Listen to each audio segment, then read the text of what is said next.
Halo sobat terkasih dalam Tuhan Yesus Kristus, berjumpa kembali dengan saya di channel ini. Terima kasih teman-teman telah mendukung perkembangan channel ini dengan cara subscribe, like, comment, share. Tuhan memberkati kita. Sobat terkasih, lagi-lagi kita akan masuk dalam satu diskusi yang ilmiah yang mencerdaskan banyak orang, khususnya para polemikus, para muslim yang selama ini juga lebih dominan membahas tentang kekristenan. Nah, tugas kita adalah membukakan fakta-fakta yang ada supaya mereka agak sedikit bekerja lah.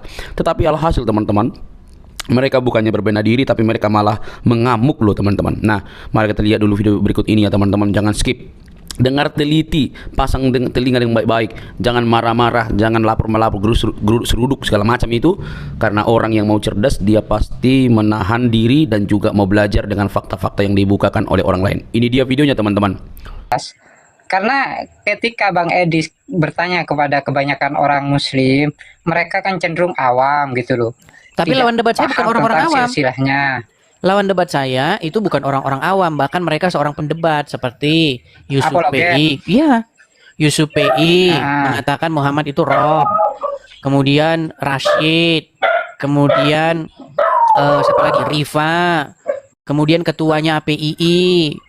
Kemudian Tasik Ngaji. Wah, dan banyak lagi, tidak terhitung.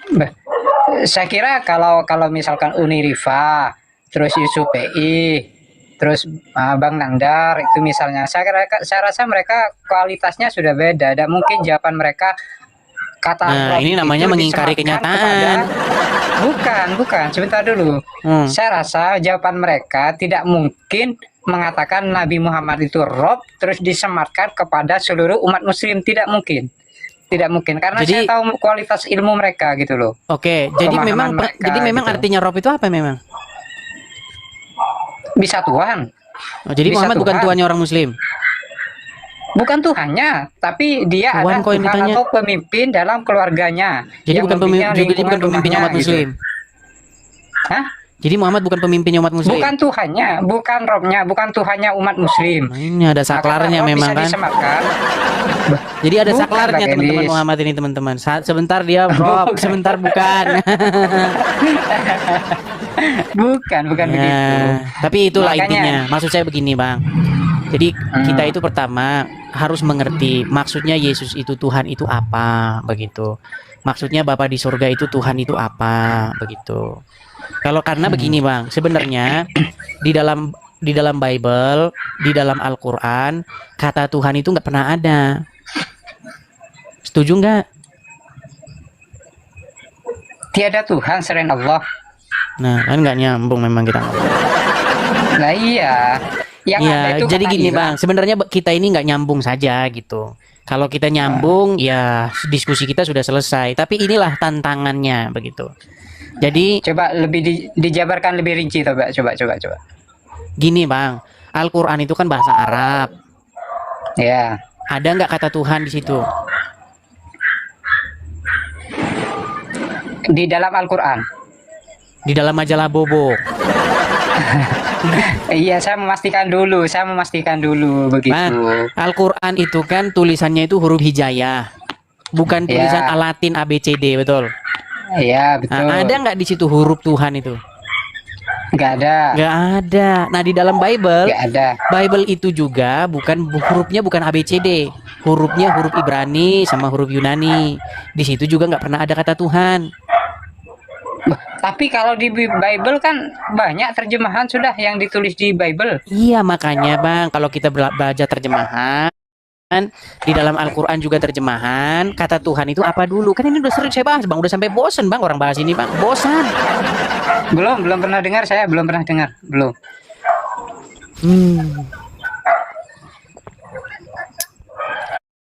Jadi begini ya. Kalau kita mau belajar sungguh-sungguh, kita itu harus mengerti sebuah pengertian dulu. Begitu.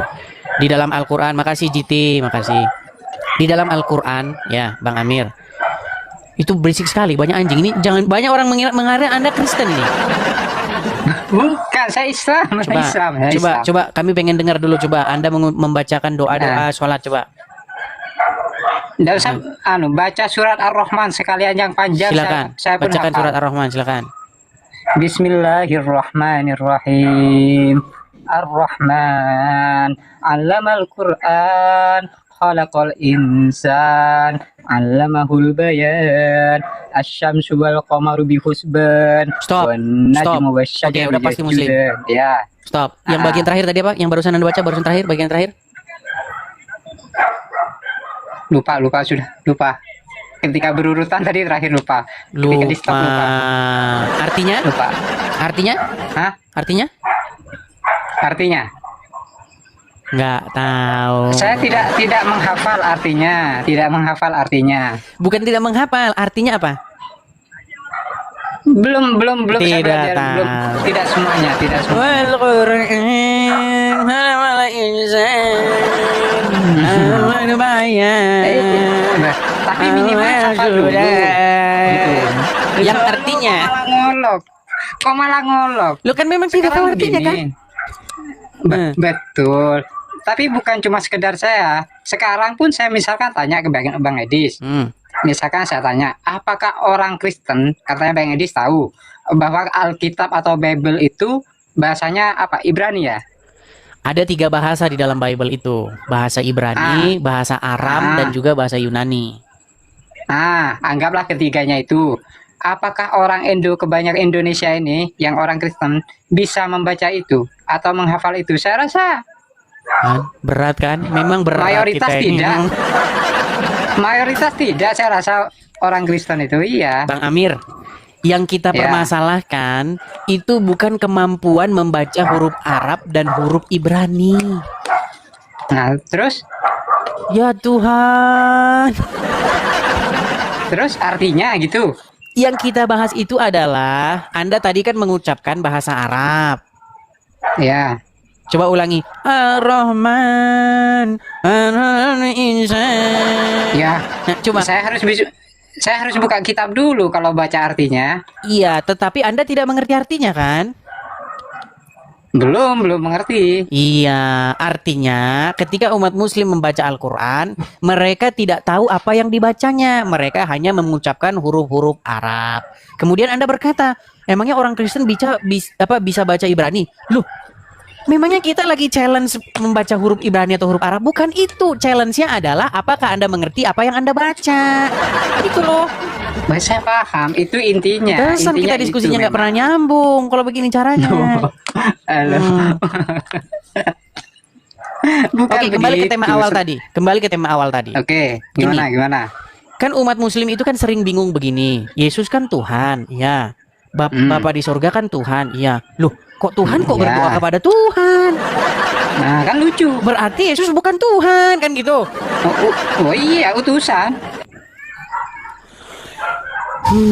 Iya, makanya yang saya maksudkan begini. Diskusi itu menjadi buntu ketika seseorang itu sudah memiliki pemahaman yang salah dulu tentang apa itu Tuhan. Begitu.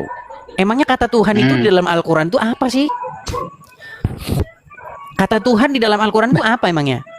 Tidak ada kata Tuhan dalam Al-Quran. Iya, Di mana itu kan ada kata Tuhan? Iya, maksudnya di dalam terjemahan Al-Quran kan ada kata Tuhan. Tidak ada Tuhan selain Allah, terjemahannya begitu. Berat ini, berat. Berat. Gini loh, kalau misalnya Quran diterjemahkan ke dalam bahasa Indonesia, Nah, ya, muncul nggak di situ kata Tuhan? ada. Nah, itu diterjemahkan dari kata apa? Bahasa Arab ke Indonesia. Iya, kata bahasa Arabnya itu apa yang diterjemahkan jadi Tuhan itu? Ilah. Oke, ilah. Terus satu lagi. Ya ilah. Oke, Mana lagi? Oke, misalnya ketika kamu mengucapkan Al-Fatihah, Alhamdulillahirabbil alamin. Coba terjemahin bahasa Indonesia. Segala puji bagi Allah.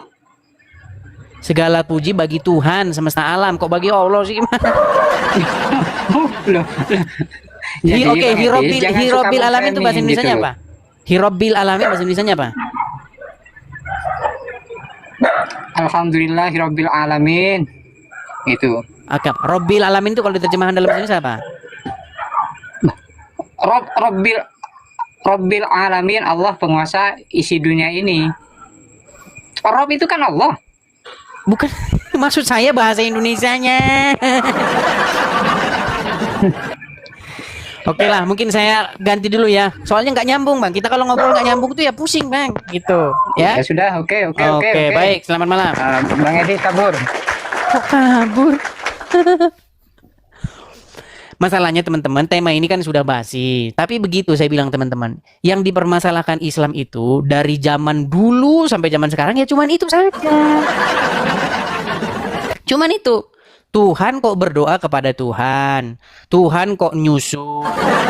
Tuhan kok makan. Tuhan kok mati.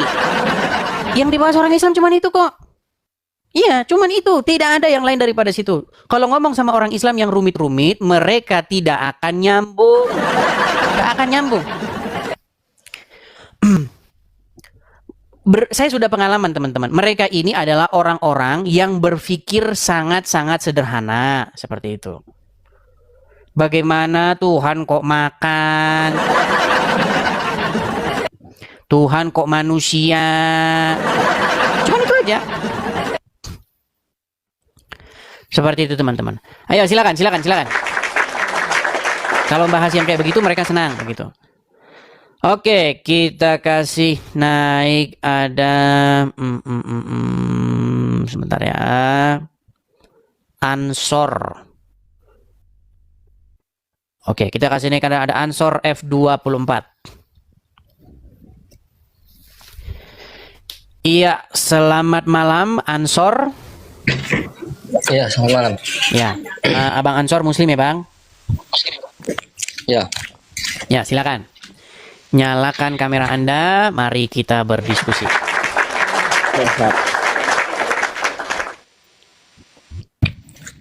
Ansor. Oke, baik. Silakan, Bang. Apa yang mau Anda sampaikan? Duduk dulu, Bang. Tenang, yang bagus, jangan jalan ke sana kian kemari gitu. Coba pindah dulu ke tempat terang, Bang. Ende aja yang pilih. Begini, Bang. Siap. Biar kelihatan, coba Anda pindah ke tempat yang terang, begitu loh. Begitu loh. Kalau sinyal Anda macet-macet begini, sabar. nah, Kelihatan begitu. Nah, kelihatan. Ya, silakan, Bang. Apa yang mau Anda sampaikan? Mau bahas yang mana dulu? Oke, Anda nonton Edis TV sudah lama? Tanyaan dari kurang Sudah lebih lama nonton? seminggu. Kurang lebih, baru seminggu. Belum. Makanya selalu banyak orang baru, teman-teman. Ya. Selalu banyak orang baru. Oke. Anda baru nonton seminggu. Selama seminggu ini, apa yang Anda tonton di channel saya, Bang? Perdebatan-perdebatan yang apa ya? Yang istilahnya Anda ini nyarinya orang Islam yang menengah ke bawah sih, Bang. Dari pola pikirnya ya. Abang nggak merasa pintar karena abang milihnya yang orang yang nggak paham agama sebenarnya. Islam KTP. Oke. Baik, saya tanya dulu. Anda paham agama? Iya, sedikit-sedikit lah.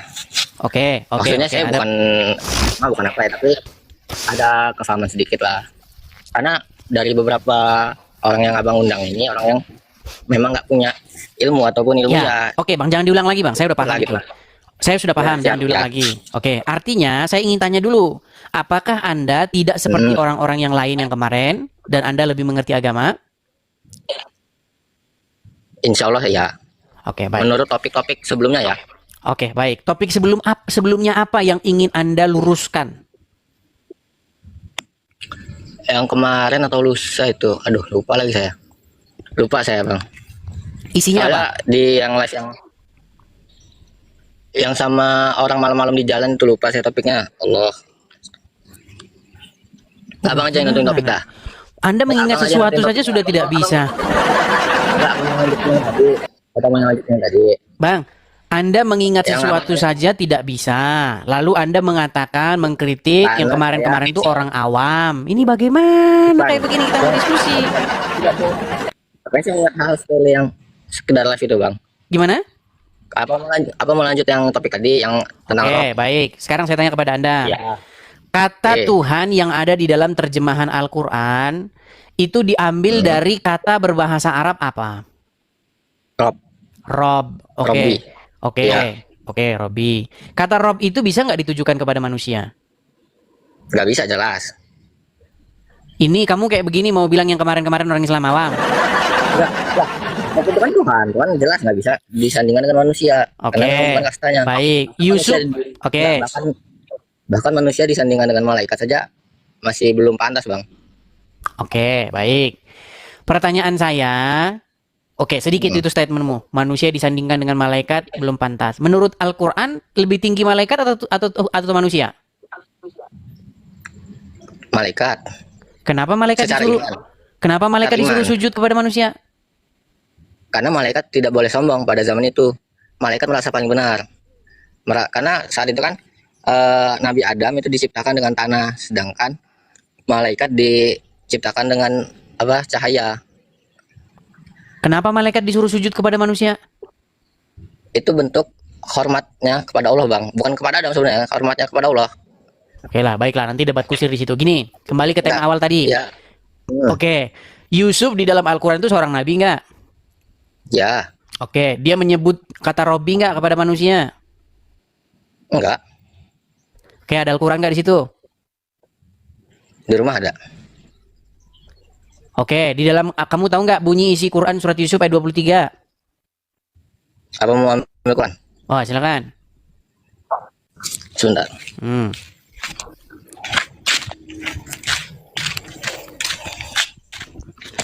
Gak apa, kita ajarin dia, kita ajarin. Tenang. Jadi memang teman-teman ya, kita selalu melihat sesama muslim baku hantam mereka ketika membahas Al-Quran. Kadang yang satu menyombongkan diri, yang satu sudah menjelaskan dengan baik. Ya, yang namanya mereka satu sama lain berbeda ya, teman.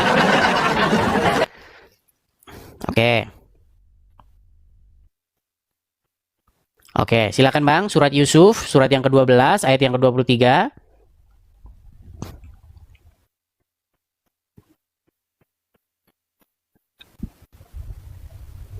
Sudah ketemu belum?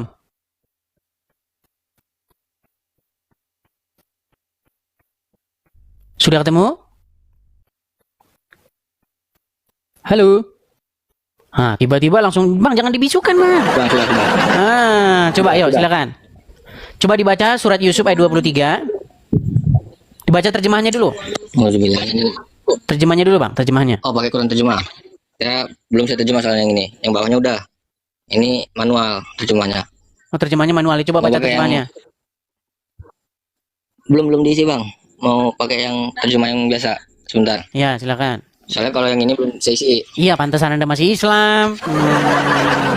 Kan saya sudah sering bilang, Bang, alasan seseorang masih Islam karena mereka baca Quran tidak ada terjemahannya. Kalau ada terjemahannya, mereka murtad dari Islam.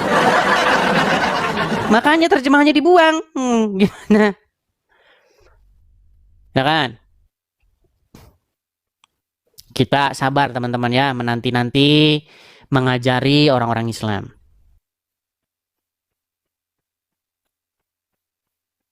Oke, silakan. Jangan dibisukan, Bang ya. Itu Anda membisukan diri sendiri loh. Saya tidak pernah membisu-bisukan ya. Ini di sini bukan channelnya Juma. Kalau channelnya Juma sikit-sikit bisukan. Ya, silakan. Dan mengikuti aku, wattaba'u dan mengikuti aku, millata. Itu surat apa, Bang? Pada Yusuf. Ini Yusuf nih. Surat Yusuf ayat berapa? 12. 23, Bang. Kok 12 sih? Salah. Aduh, Siki tadi udah lupa, sekarang salah. Aduh, 23 belum keisi lagi, Bang. Nih. 23 belum keisi. Lihat ya. Iya, makanya saya bilang Anda tidak mengerti isi Al-Qur'an. Enggak, Bang, nanyakan tentang arti Rob. Rob itu ya Tuhan. Ini Quran. Enggak, begini. Manual, makna. Saya setuju dengan Anda. Ya. Bang. Saya setuju dengan Anda bahwa Rob itu artinya Tuhan. Setuju saya. Yang saya tanyakan kepada Anda, coba bunyikan kepada saya surat Yusuf ayat 23 terjemahannya. Nah, kalau terjemahannya saya nggak hafal, Bang. Ya cari dulu terjemahannya, baru besok diskusi lagi sama saya. Gimana Anda mau diskusi sama saya, terjemahan saja nggak punya? Saya itu bukan tanpa alasan teman-teman mengatakan demikian. Yang saya katakan itu adalah teman-teman, bahwa ketika mereka membaca terjemahannya, mustahil mereka akan datang ke sini untuk melawan, membantah saya. Nggak mungkin. Yang membuat mereka masih tetap kekeh, yakin kepada Al-Quran. Al-Quran itu adalah firman Allah, berisi kebenaran, ya kan? Kitab yang menyempurnakan agama sebelumnya. Ya karena mereka nggak baca terjemahannya. Gitu. Oke, kita kasih naik ada Army Selfie Lida. Army Selfie Lida. Apa kau ini, kau ajar lagi muslim sedangkan kau pun tidak tahu. Army, kenapa sih kamu datang-datang marah-marah? Kejang-kejang, suruh, kenapa sih? Coba kalau naik itu, kamu buka kamera dulu, senyum. Nggak mau, gitu kenapa? loh. Kau kasih bodoh-bodoh orang saja ini. Kok kasih? Ya sudah, makanya kamu jelaskan. Sudahlah, tidak pandai baca Al-Quran baru dia bantah-bantah lagi orang muslim. Kalau misalnya saya kasih bodoh-bodoh orang, tugasmu adalah meluruskan. Hitam kau ini, kalau kau pergi di Indonesia memang potong kau punya leher itu. Tuh kan? Seperti ini teman-teman, kalau muslim yang sejati ya memang seperti ini. Datang-datang langsung potong-potong leher. Agama muslim itu sedangkan baca Al-Quran pun tidak tahu. Ya sudah, kamu tahu baca Al-Quran, betul? Alif Lam Ra apa artinya itu, setan? Ya sudah, kalau Al-Quran kamu apa misalnya artinya pandai baca Al-Quran, coba artikan dulu Yasin itu apa. Kau ini kasih bodoh-bodoh saya orang sedangkan kau pun tidak tahu. Bukan saya yang Orang tidak muslim tahu, apa, Muhammad aja nggak tahu apa itu Yang Yasin. dipatuhin saja itu. Orang muslim jangan naik. Ya, baiklah ya, saya turunkan ya. Muslim, kalian harus bersifat seperti ini. Kalau ditanya agamamu, kamu harus ngamuk. Oh, Yalah, kamu tanya-tanya ya. Awas kamu mau tanya-tanya Al-Quran kamu. Awas. Hai. Nah, ini muslim yang sejati, teman-teman. Kalau ditanya Al-Quran harus ngamuk. Kamu jangan tanya-tanya Al-Quran. Jangan. Imani saja, imani. Pokoknya imani saja, imani. Orang saja ini. Ini cara yang digunakan oleh ulama-ulama dan ustadz-ustadz terdahulu ini. Kalau bertanya tentang Al-Quran, putus leher Anda. Nah, ini. Apalah, saya orang muslim. Ya, seperti itu ya. Memang itulah, teman-teman. Bagaimana kalian mau melakukan yang namanya debat yang berhadap-hadapan muka? Bagaimana kalian mengundang saya untuk berdebat secara real di lapangan begitu? Satu meja. Ya mustahil, yang ada nanti keluar kata-kata itu tadi takbir. Gimana sih? Ayo silakan. Ini diskusi Islam Kristen. Kalau misalnya menurut sudut pandangmu saya membodoh-bodohi orang Islam, kalau misalnya di dalam sudut pandangmu bahwa saya ini menjelek-jelekkan, memfitnah, gunakan kesempatan ini untuk meluruskannya. Begitu loh. Jangan bisanya cuma marah-marah. Ya? Ayo silakan. Oke, saya kasih naik ada Eeng Alves.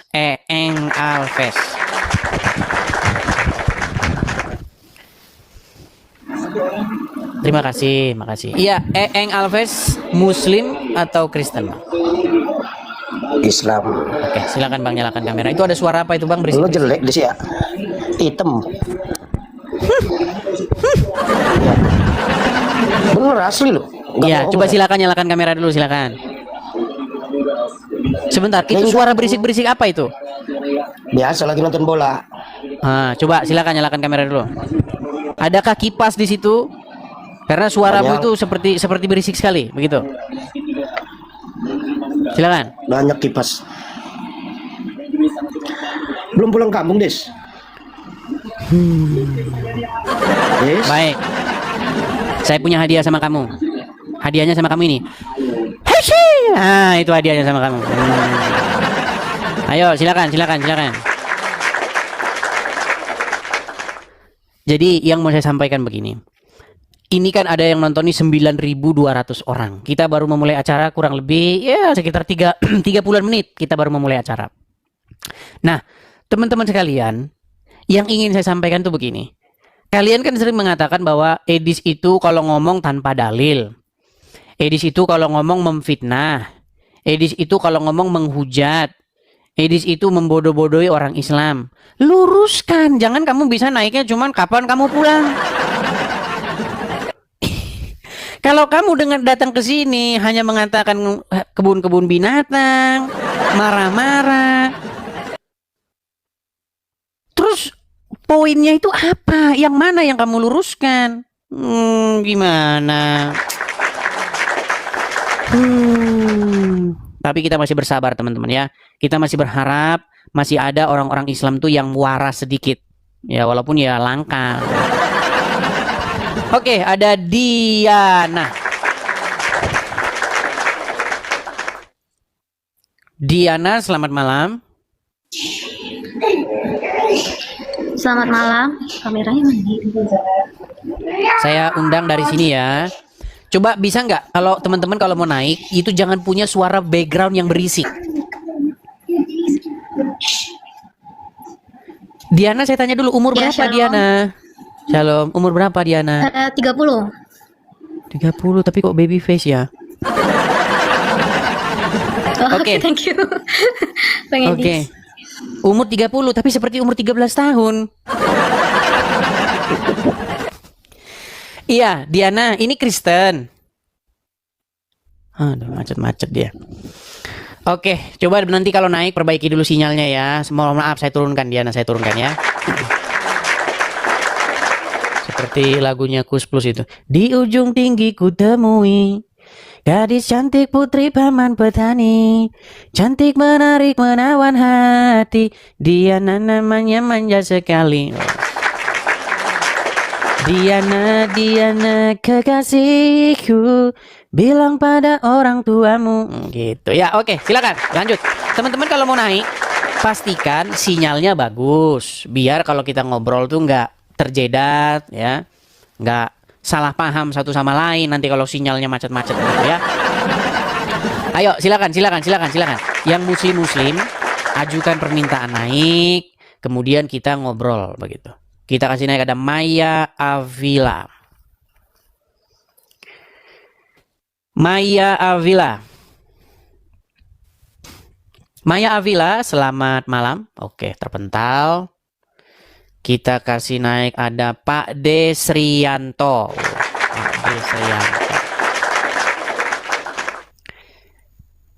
Selamat malam Pak Desrianto.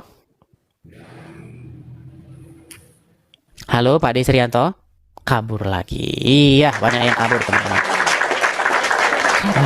Sabar ya. Kita masih berharap teman-teman menemukan seorang muslim yang nggak usah lah kita harapkan muslim yang ngerti agama Islam. Itu nggak mungkin ada. Kalau muslim yang ngerti agama Islam biasanya sudah meninggalkannya. Jangan harapkan ada seorang muslim yang ngerti agama Islam ya. Jangan harapkan.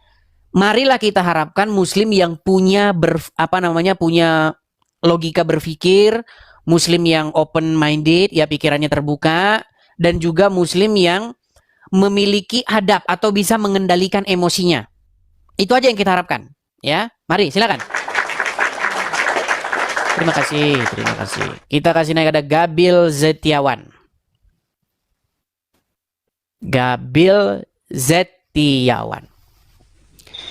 Ya, selamat malam Gabil Zetiawan. Ya, malam. Apakah Anda seorang muslim? Ya. Ya, silakan. Nyalakan kamera. Apa yang mau Anda utarakan? Silakan. Banyak muslim menuduh saya fitnah. Kabur lagi. Kabur. Iya, teman-teman. Oke, kita pengumuman dulu aja ya, teman-teman. Iya, teman-teman, ini ada kabar gembira. Nih, saya hilangin dulu ya. Ada kabar gembira. Mungkin banyak teman-teman yang terutama yang dari muslim-muslim ya, dan juga dari orang-orang Kristen yang suka syirik, musyrik ya, dan sejenisnya. Karena begini, ini dari sudut pandang yang muslim-muslim nih ya, terutama Islam-Islam yang, saya nggak bilang semua Islam ya, karena banyak di luar sana Islam yang nggak nonton di TV, jadi saya nggak ngomongin mereka. Maksudnya Islam-Islam yang nonton di sini. Banyak Islam-Islam datang ke sini itu berkata begini, Edis TV itu TikTokan katanya menggalang rumah apologet, tapi nggak ada rumah apologetnya. Jadi teman-teman, info ya, kabar gembiranya teman-teman. Jadi kita sudah dapat rumahnya, dan kita sudah deal-dealan harga, dan kita sudah sepakat mengenai harganya. Jadi tinggal pembayaran, puji Tuhan ya. tinggal pembayaran teman-teman. Jadi teman-teman sekalian, kita sudah kasih down paymentnya, uang mukanya. Uang muka itu arti bahwa pembelian itu sudah terjadi begitu, ya kan? Sudah kita kasih down paymentnya, kemudian kita tinggal menunggu segala proses transaksinya seperti itu. Nah teman-teman sekalian, seperti saya katakan teman-teman, rumah apologet itu sudah kita ini kan, dan memang ada kekurangannya teman-teman, kekurangannya. Sambil berjalannya waktu, ini nanti akan kita sekaligus pembayaran pelunasan. Nah teman-teman, kekurangannya itu saya hitung kurang lebih ya sekitar 10% lah. Nah teman-teman, semoga ya teman-teman ya, kita bisa menginikan kekurangannya. Jadi teman-teman, saya balikan dulu kamera saya. Oke, nih saya balikan kamera saya teman-teman ya. Teman-teman, kalau teman-teman tergerak hati ingin ikut berpartisipasi untuk bersama-sama kita genapkan begitu kekurangannya, teman-teman bisa ikut berpartisipasi di situ ya teman-teman ya. Kalau teman-teman ada berkat berlebih, teman-teman bisa ikut berpartisipasi dalam hal berkolekte atau memberikan persembahan untuk pembangunan rumah apologet yang merupakan milik kita bersama. Cuman pengelolanya itu tetap saya ya. Tetap saya ya teman-teman ya. Pengelolanya itu tetap saya. Tapi kalau teman-teman pernah ikut berpartisipasi, pernah ikut berkolekte dalam hal pembangunan rumah apologet ini, teman-teman, pintu terbuka, silakan teman-teman main ya, silakan teman-teman berkunjung ke sana teman-teman. Ya mudah-mudahan Desember kita sudah bisa mulai, teman-teman bisa yang mau datang berkunjung, teman-teman sudah mulai bisa datang seperti itu. Jadi silakan kepada teman-teman yang punya berkat berlebih, teman-teman bisa ikut berpartisipasi ya untuk membantu melunaskan kekurangannya. Kekurangannya berapa bang? Ya sekitar 10%. 10%-an teman-teman. Seperti itu ya. Oke teman-teman, ditangkap layarnya, screenshot. Teman-teman juga bisa ikut berpartisipasi juga kalau teman-teman nonton di YouTube, teman-teman bisa lihat itu ada tulisan berjalan ya di YouTube itu. Kalau teman-teman nonton di YouTube, ada Zelle ya, ada Bank BRI juga, ada PayPal juga. Itu sudah saya buatkan semua di tulisan berjalan itu. Jadi kalau teman-teman tidak mau mensupport dalam bentuk rupiah, teman-teman juga bisa mensupport dalam bentuk dolar. Dolarnya itu ada di Zelle itu. Zelle itu adalah organisasi, tulisan Zelle itu ya, itu adalah organisasi saya di sini teman-teman. Ada non-profit organization saya. Silakan teman-teman yang nonton di YouTube tuh ada tulisan berjalan Zelle 714 sekian-sekian. Itu adalah organisasi non-profit saya. Seperti itu. Jadi kita sudah punya teman-teman organisasi non-profit di sini yang secara hukum bisa menerima penggalangan seperti itu. Dan penggalangan itu untuk apa? Untuk segala biaya akomodasi apa yang saya lakukan di bawah organisasi itu teman-teman. Jadi organisasi itu adalah education ya. Jadi religious education. Alasannya itu adalah pendidikan soal agama. Ya, jadi saya memiliki aktivitas sosial untuk mengajar seputar agama, terutama untuk menjawab pertanyaan-pertanyaan orang Islam dan membalikkan pertanyaan-pertanyaan itu kepada mereka sendiri, begitu. Jadi orang Muslim sering bertanya kepada Kristen, kenapa Kristen begini? Nah kita jawab, kemudian kita balikin pertanyaannya ke dia, seperti itu. Nah biasanya ketika kita balikin pertanyaan itu ke dia, mereka biasanya langsung teriak, halal darahmu, ya kan? Buka kacamatamu. Di mana alamatmu? Iya begitu. Biasanya begitu. Muslim maunya bertanya. Kalau ditanya ngamuk. Nah biasanya begitu ya. Ya silakan. Oke, kita kasih naik tadi Diana. Oke, tadi sempat ini ya. Kita kasih ulang naik Diana. Oke Diana, mohon maaf tadi saya turunkan karena sinyal tadi tidak baik begitu. Iya nggak apa-apa bang. Oke. Iya. Ya saya Diana, di sini saya sebenarnya mau bersaksi. Oh boleh. Diana lahir Kristen atau sebelum itu bagaimana? saya Muslim Islam. Waktu kecil lahir Islam. Jadi papa saya itu mualaf, nikah sama mama. Nah jadinya papa juga nggak ngejalanin Islam sih sebenarnya. Jadi dia cuma untuk nikah aja. Dari kecil saya Islam. Saya justru Islam yang taat. Maksudnya agak sedikit fanatik. Dulu sempat benci sama orang Kristen. Jadi di dalam keluarga saya itu Islamnya itu yang lumayan fanatik. Di keluarga kami itu kakek saya itu suka ngobat-ngobatin orang gitu kan. Jadi papa saya orang Cina Makassar, mama saya orang Bandung. Nah jadi tapi gini, sebentar. Iya. di sini kan tidak boleh hanya sekedar ngaku-ngaku. Nanti kalau sekedar Ya. ngaku-ngaku ya Muhammad juga ya ngaku jadi nabi gitu. Gini, yang ingin saya uji dulu nih, dan teman-teman juga pasti sama pengen nguji. Kalau memang mantan muslimah dulu ngaji, sholat begitu, bisa baca-baca doa-doa sholat, doa-doa ngaji, atau doa-doa baca Al-Quran? Coba kami pengen dengar.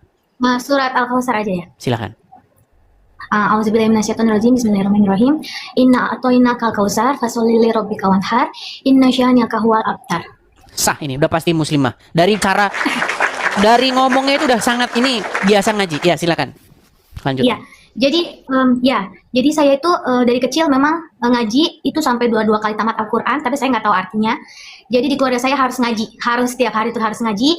Saya di Lampung, waktu itu saya di Tanggamus, Lampung. Waduh, Jadi saya, Tanggamus ternyata. Waduh, tetangga saya. saya lahir di Lampung.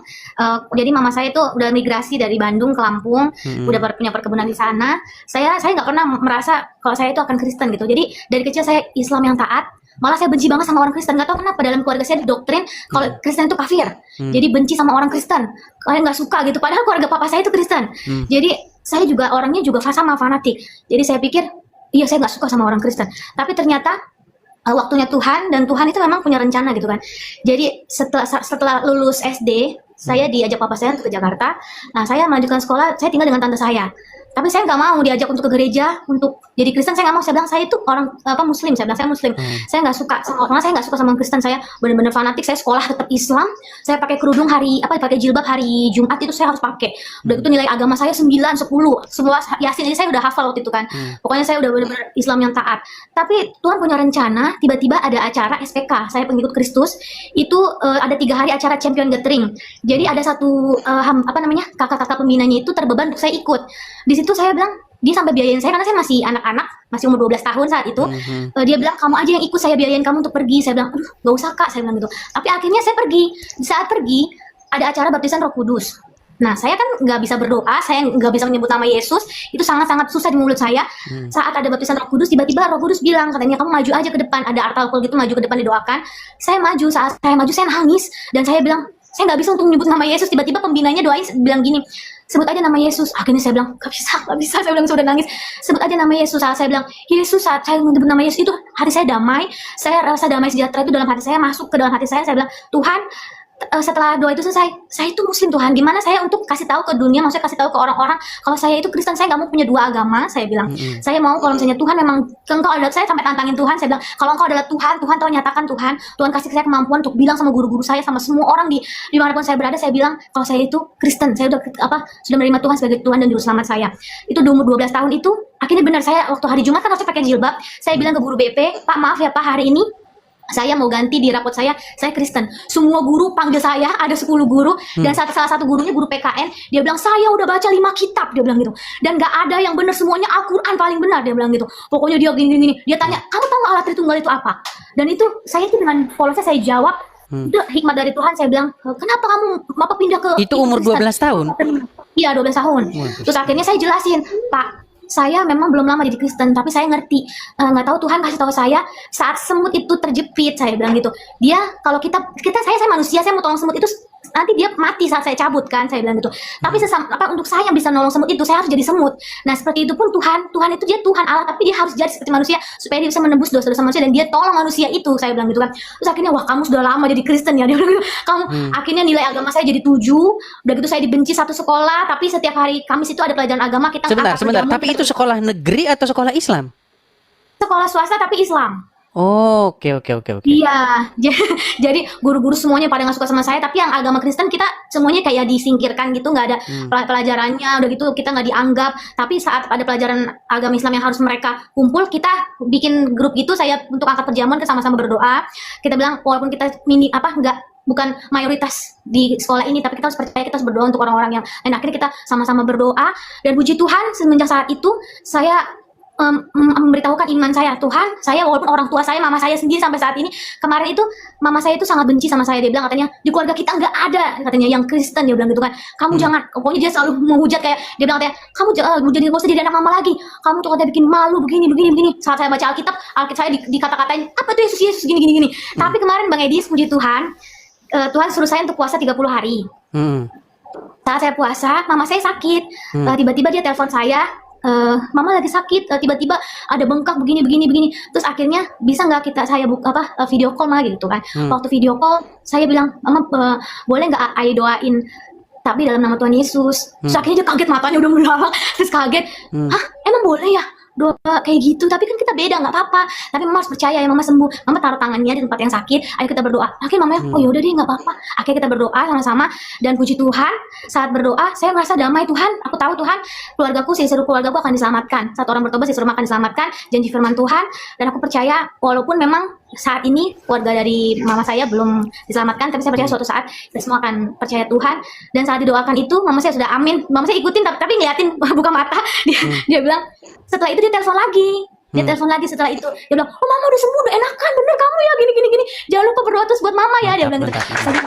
Ya saya percaya mungkin ya banyak dari antara kalian itu punya pengalaman pribadi sama Tuhan yang berbeda-beda, dari latar belakang yang berbeda, mungkin fanatik atau gimana, tapi saya percaya hanya di dalam Tuhan Yesus kita punya kasih gitu. Di luar Tuhan itu, bahkan saya bukannya memujakan agama Islam, tidak, memang punya pengalaman pribadi sama Tuhan itu sesuatu yang sangat berharga gitu. Jadi memang Tuhan itu beberapa kali kayak menunjukkan, karena dia Tuhan adalah jalan kebenaran dan hidup. Walaupun orang Islam selalu berdoa untuk ihdinash shiratal mustaqim, tunjukkan kami, selalu bersujud untuk cari itu. Saya percaya kalau misalnya orang itu memang benar-benar cari Tuhan, dia akan dijumpai Tuhan secara pribadi, entah itu mungkin dalam mimpi, entah itu pengalaman pribadi seperti saya. Jadi memang banyak setelah saya jadi Kristen, ada beberapa orang juga kayak nggak percaya, kayak apalagi kalau saya ke Lampung tuh, mereka orang Lampung kan orangnya kan memang keras-keras kan, maksudnya juga mereka mungkin akan pandang saya sebelah mata atau bagaimana. Saya sih nggak peduli ya, karena saya pikir keselamatan itu pribadi dan masing-masing orang gitu. Saat kita percaya Tuhan, kita nggak boleh limpan gitu, punya dua agama. Oh ya, saya Islam juga, saya Kristen juga. Jadi saya untuk teman-teman, pesan untuk teman-teman dimanapun kalian berada gitu, yakin dengan iman kalian, karena pilihan kalian itu sudah tepat. Karena Tuhan Yesus itu nggak pernah iseng gitu pilih seseorang untuk percaya sama Tuhan, itu nggak iseng gitu. Karena ada sesuatu rencana Tuhan, mungkin Tuhan mau pakai kalian untuk jangkau jiwa lagi, karena kan di luar Tuhan kita nggak selamat gitu.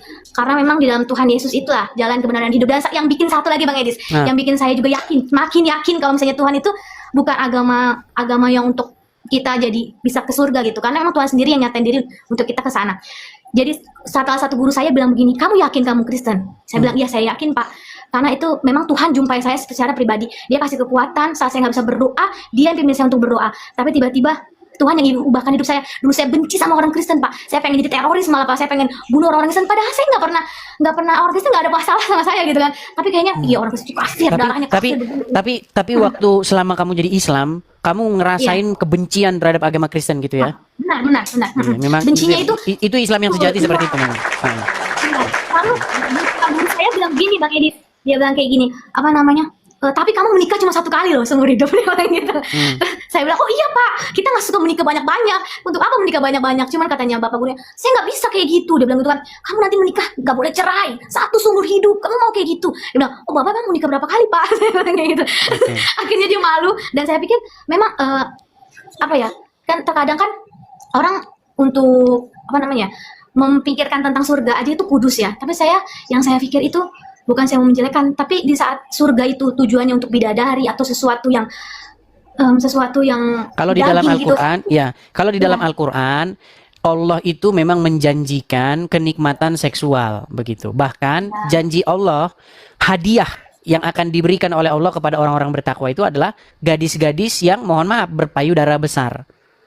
Memang itu janji Allah begitu.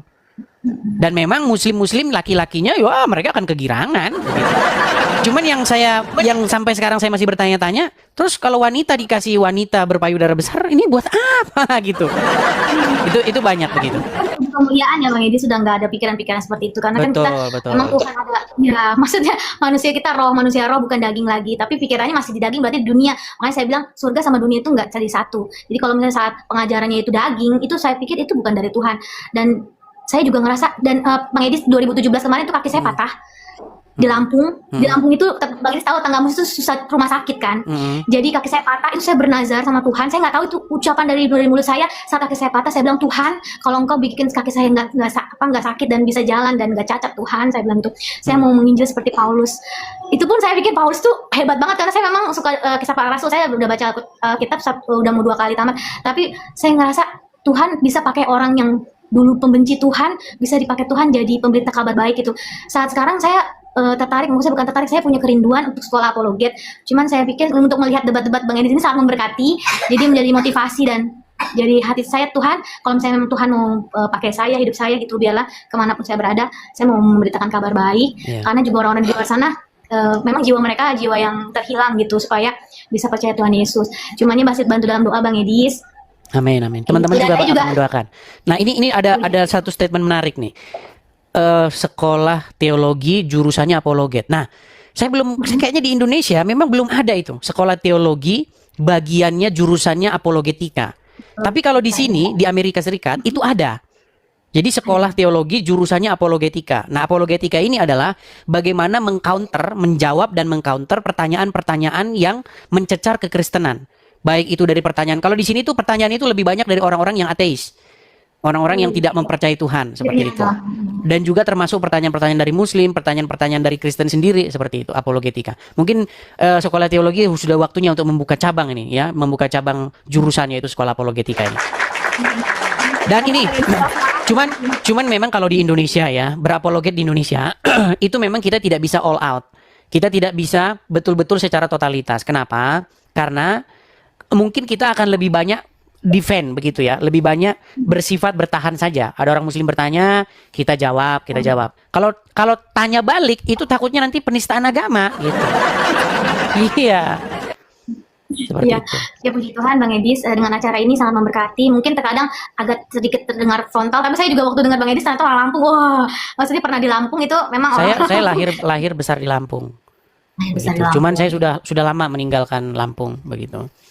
Iya, saya berdoa juga semoga nanti rumah apologet yang sedang direncanakan oleh Bang Edis itu bisa berjalan lancar, meskipun banyak hujatan atau seperti apa. Saya berharap Bang Edis tetap kuat dan tetap percaya. Banyak yang mendoakan juga supaya Bang Edis tetap kuat di sana, jangan patah semangat, memberitakan kabar baik sama orang-orang itu. Mungkin memang orang-orang itu memang pikirannya belum terbuka gitu ya. Saat saya di dalam Islam pun saya ngerasa hikmat, marifat, segala sesuatu yang saya nggak tahu waktu saya Islam itu dibukakan setelah saya terima Tuhan. Karena setelah terima Tuhan Yesus itu tiba-tiba damai sejahtera itu masuk dalam hati saya. Saya nggak jadi pembenci lagi, saya jadi nggak punya akar pahit sama orang. Juga saya juga ngerasa ternyata hidup saya itu anugerah, saya mau bagikan lagi sama orang-orang di luar sana yang belum percaya Tuhan gitu. Terutama untuk keluarga saya. Tapi gini nih, biar sekedar kita nostalgia ini, karena muslim nih mereka ngintip-ngintip di bawah dan mereka itu masih saja ini nih settingan nih Kristen nih dari awal. Gini. Pindah atau keluar dari Islam menuju Kristen. Saya tidak mau bilang istilah murtad ya, karena kurang bagus. Saya mau bilang itu istilah bertobat lah. Bertobat artinya pindah dari Islam ke Kristen, pindah dari kegelapan menuju kepada terang. Gini, itu kan umur 12 tahun. Masih sangat belia. Umur 12 tahun itu kan kelas 6 SD. Ya baru kan? lulus SD. Baru lulus SD. Iya, baru lulus SD masuk SMP. Berarti dulu sholat berarti. Sholat, saya 5 kali, pokoknya saya puasa selalu tamat, sholat, baca Al-Quran setiap hari, saya Islam yang taat, juga saya ngerasa saya malah mau dulu jihad gitu, maksudnya apa yang bisa saya lakukan untuk Islam. Masih kecil sudah punya pikiran begitu ya? Betul. Oh gila, masih umur 12 tahun sudah punya pikiran begitu. Tapi gini, bisa nggak supaya muslim-muslim ini makin yakin lagi nih, kira-kira membacakan satu surat yang sampai sekarang masih ingat? Surat yang susah. Tadi kan surat Al-Kautsar bisa. Coba surat Al-Quran yang lain coba. Kalau misalnya, ya begitu. Kalau misalnya untuk surat Al-Quran kan memang saya udah lama juga ya, udah berapa belas tahun gitu ya. Cuman kalau misalnya kayak selain Al-Kautsar apa lagi? Kayak misalnya Al-Fatihah. Coba Al-Fatihah coba. Begitu. Auzubillahi minasyaitonirrajim. Bismillahirrahmanirrahim. Alhamdulillahirabbil Arrahmanirrahim. Maliki yaumiddin. Iyyaka na'budu wa iyyaka nasta'in. Ihdinas siratal mustaqim. Siratal ladzina an'amta 'alaihim ghairil maghdubi 'alaihim waladdallin. Amin. Nah itu masih terngiang-ngiang karena itu kan kalau kebiasaan lama itu biasanya masih ingat-ingat walaupun sudah nggak percaya itu begitu. Kalau bacaan doa sholat waktu itu ngomong gimana? Ketika sholat itu bacaannya gimana? Niat sholat atau apa gitu masih ingat? Kalau misalnya sholat usolli sunatan, kalau misalnya tarawih kayaknya usolli sunatan udah agak lupa sih sudah sebenarnya. Lupa ya memang karena sudah lama ya, sudah lama. Iya nggak apa-apa lah, artinya masih ada bekas-bekasnya lah seperti ya, ada sparkling langsung oh iya panjang. kalau ada Iya, baik. Kalau ada pemicunya begitu. Yasin wal Qur'anil Hakim innaka laminal mursalin tanzilal azizir rahim. Pokoknya dulu ada nadanya gitu kan kalau misalnya baca Ya. Al-Qur'an itu juga harus segala sesuatunya harus dari Ya, masih ada lah, Al-Qur'an. masih ada bekas-bekas ya muslimnya yang masih tertinggal seperti itu. Ya, jadi kalau muslim-muslim di bawah kalian masih mengatakan, "Oh, dasar oten jangan begini." Ya. Itu derita kalian ya, itu derita kalian. Yang jelas tiap hari ya selalu ada saja ya kesaksian dari orang-orang Islam yang telah meninggalkan agama Islam, yang telah meninggalkan kegelapan menuju terang. Ya, yang muslim-muslim saya cuma mau bilang sama kalian, kapan kalian ikutan? Seperti itu. Oke lah, Iya. Diana, mungkin ada pesan terakhir yang mau disampaikan supaya kita berikan kesempatan kepada yang lain. Oke, di sini saya mau memberikan kesaksian ini bagi kalian bukan untuk menjatuhkan agama Islam atau menjelekkan agama Islam, tapi kalian harus lihat hidup saya itu menjadi salah satu contoh di saat kalian mencari kebenaran itu. Dan saya mau kasih tahu kalian, Tuhan Yesus itu Tuhan yang hidup. Dia itu bukan cuman walaupun kalian bilang, tapi dia manusia, tapi dia itu kenapa harus disalib? Kenapa mereka itu Tuhan itu lemah seakan-akan gitu? Itu nggak benar, karena memang dengan penyaliban itu kita semua yang manusia yang berdosa ini bisa diselamatkan. Tanpa Tuhan yang disalib dan Tuhan yang bangkit itu, manusia itu nggak bisa ke surga dan manusia itu nggak bisa dapat keselamatan itu. Meskipun mencarinya dengan mencucurkan darah itu, saya pikir kebaikan manusia itu seperti kain kotor, Bang Edis. Jadi nggak bisa menyelamatkan. Dan dengan kita sholat setiap hari 5 kali, sholat tahajud, segala sesuatu, baca Al-Quran. Dan saya pikir benar seperti Bang Edis bilang, jadi baca Al-Quran itu sama artinya. Tapi memang di dalam Al-Quran pun banyak surat perang gitu. Memang beberapa ratusan surat perang yang dibuat oleh Muhammad itu jadi bikin orang jadi pada kebencian gitu. Kalau misalnya untuk membenci orang Kristen gitu kan, padahal orang Kristen nggak bikin sesuatu yang salah. Tapi di sini saya percaya kita itu Kita kasih contoh-contohnya ya sedikit nih. Mungkin ngomongnya agak sedikit disensor karena posisinya Diana kan juga masih ini. Gini, nanti karena banyak muslim tuh marah biasanya lapor, sikit-sikit lapor ya mereka. Jadi agak sedikit Pak. Gini. Ada satu statement tadi yang mengatakan ada ayat-ayat perang begitu di dalam Al-Qur'an dan itu banyak memicu orang-orang Islam untuk melakukan tindakan-tindakan dalam tanda kutip ya yang dicap sebagai tindakan terorisme. Kita kasih contoh ya. Ada beberapa kejadian, ini perempuan-perempuan, karena Diana seorang perempuan, saya ambil contoh perempuan-perempuan. Pernah ada kejadian seorang perempuan berjilbab, itu ditangkap di gereja. Dia masuk gereja, nih ya, kita baca berita-beritanya supaya tidak dibilang hoax, ya. Jadi teman-teman supaya paham. Di dalam beberapa, beberapa tahun belakangan ya, nih, perempuan bercadar ditangkap di gereja. Nih, saya tunjukkan ya. Nih, saya balikkan kamera saya. Jadi teman-teman jangan dibilang omongannya Diana itu fitnah ya. Karena memang ayat-ayat di dalam Al-Quran itu memang banyak menimbulkan orang-orang berbuat kriminal. Nih, contoh nih. Heboh, perempuan bercadar. Nih ya. Perempuan bercadar diduga bawa pisau masuk gereja Lakar Santi Surabaya. Nih. Kelihatan ya? Nih. Seorang perempuan berhijab dan bercadar diduga membawa pisau masuk ke gereja di kawasan Lakarsari, Surabaya. Belum diketahui secara detail terkait peristiwa tersebut. Kapolsek Lakarsari dan seterusnya perempuan masuk gereja, namun ia belum dapat menjelaskan lebih lanjut. Bla bla bla. Ini satu. Kemudian perempuan membawa pistol itu masuk ke nih ya. Perempuan masuk Mabes Polri. Mabes, nih saya baca ya. Polri ditembak mati ya, ditembak mati. Nih. Perhatikan nih. Nih ya, lihat nih. Kelihatan ya? Iya, kelihatan. Nih. Penembakan Mabes Polri, terduga teroris berideologi ICICICIS ya. Kita harus sensor-sensor ya. Polisi ungkap identitas perempuan 25 tahun nih. Namanya siapa? Zaskia nih. Ini ya, inisialnya ZA. Nih, Zaskia. Melakukan serangan dugaan. Nah, ini teman-teman, jangan Anda katakan bahwa mereka-mereka ini itu adalah orang-orang yang membaca Injil. Tidak. Mereka itu orang-orang yang membaca Al-Quran. Begitu. Dan contohnya bukan 1, 2, 3. Kemarin yang di Surabaya, yang di gereja Katedral Surabaya. Itu bahkan istrinya, suaminya, dan anak-anaknya naik motor ke gereja, terus kemudian meletupkan bom di sana. Seperti itu. Dan Diana tadi sudah cerita, ketika kamu masih kecil, kamu punya giroh semacam itu kan? Punya niatan semacam itu kan? Nah, benar. jadi bukan omong kosong teman-teman.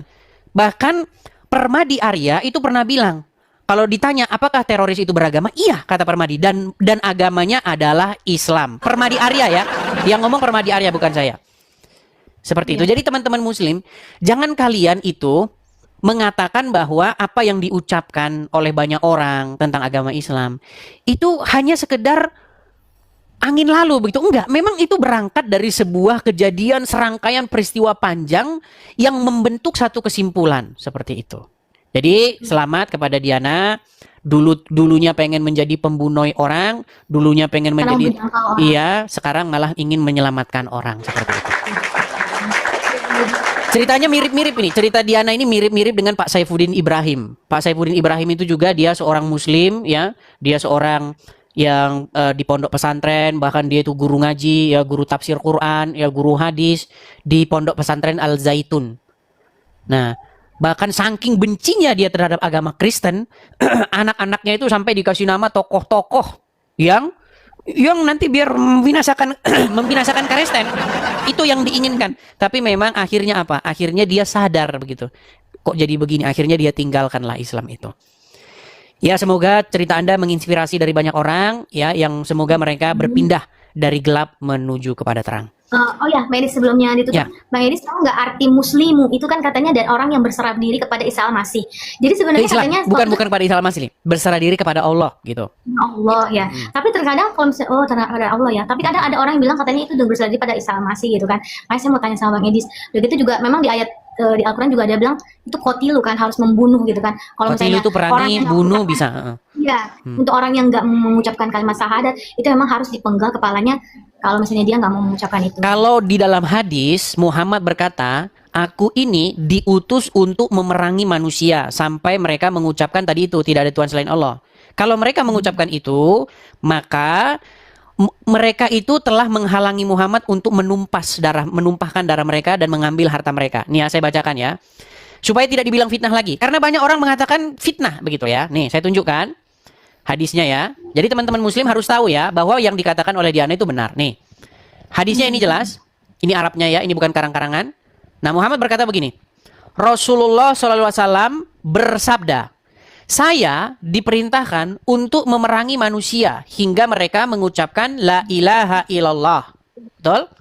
Apabila mereka mengucapkannya, maka mereka telah menghalangi Muhammad untuk menumpahkan darah dan merampas harta mereka.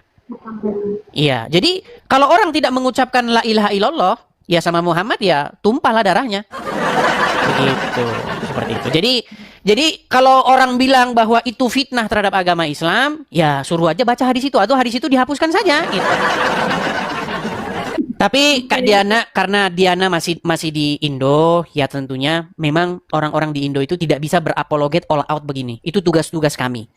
Di Indonesia jawab aja. Muslim bertanya, kita jawab gitu. Sampai bosan dia nanya begitu. Nah, sampai capek. Iya, sampai capek. Bagian nanya balik itu ada di kami. Karena kalau kalian nanya balik, hati-hati. Nah. Oke, hanya itu ya. Ya, sudah jelas. Terima kasih banyak ya. Terima kasih Diana. Selamat malam. Tuhan Yesus memberkati ya. Shalom. Terima kasih. Ya, begitu ya teman-teman ya. Jadi hampir tiap hari kita dengar cerita-cerita itu yang berani berbicara loh, yang berani speak up. Sementara yang menahan diri, yang mereka sudah bertobat meninggalkan ajaran sesat menuju kepada ajaran yang benar, itu banyak sekali dan mereka tidak berani bersuara. Gitu ya teman-teman ya. Oke, kita lanjutkan kembali ya. Kita lanjutkan kembali, kita kasih naik ada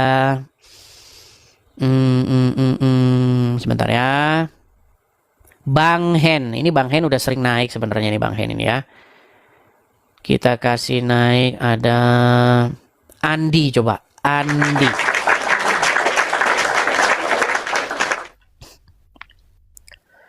Ya, selamat malam saudara Andi. Apakah Anda seorang Muslim?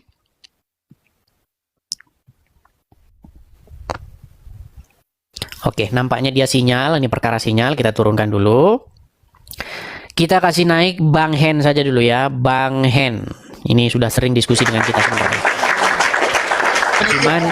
Cuman yang disayangkan sama Bang Hen ini kok dia masih saja Islam gitu loh.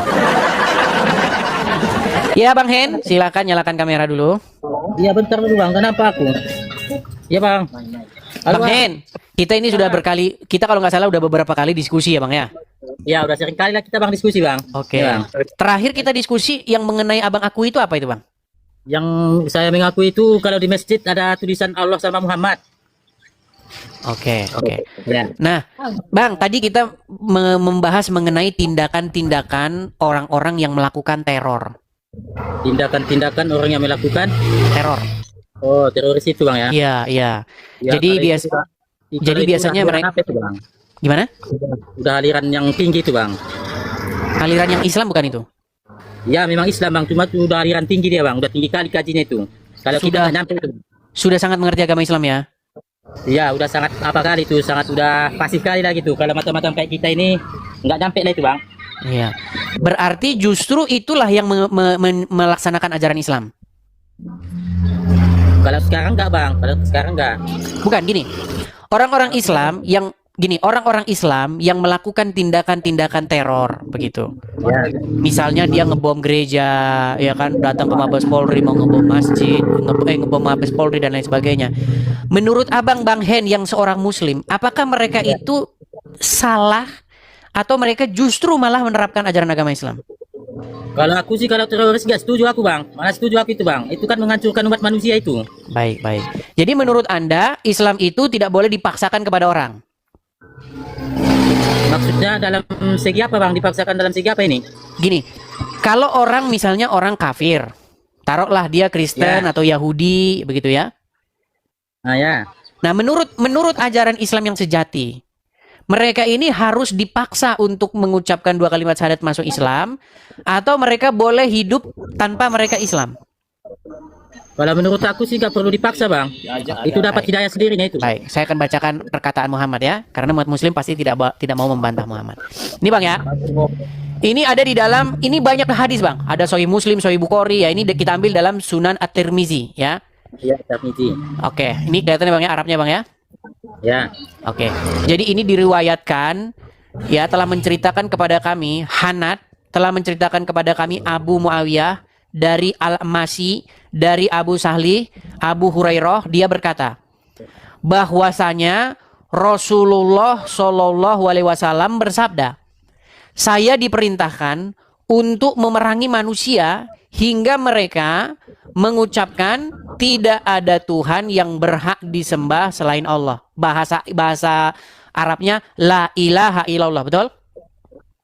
Iya betul.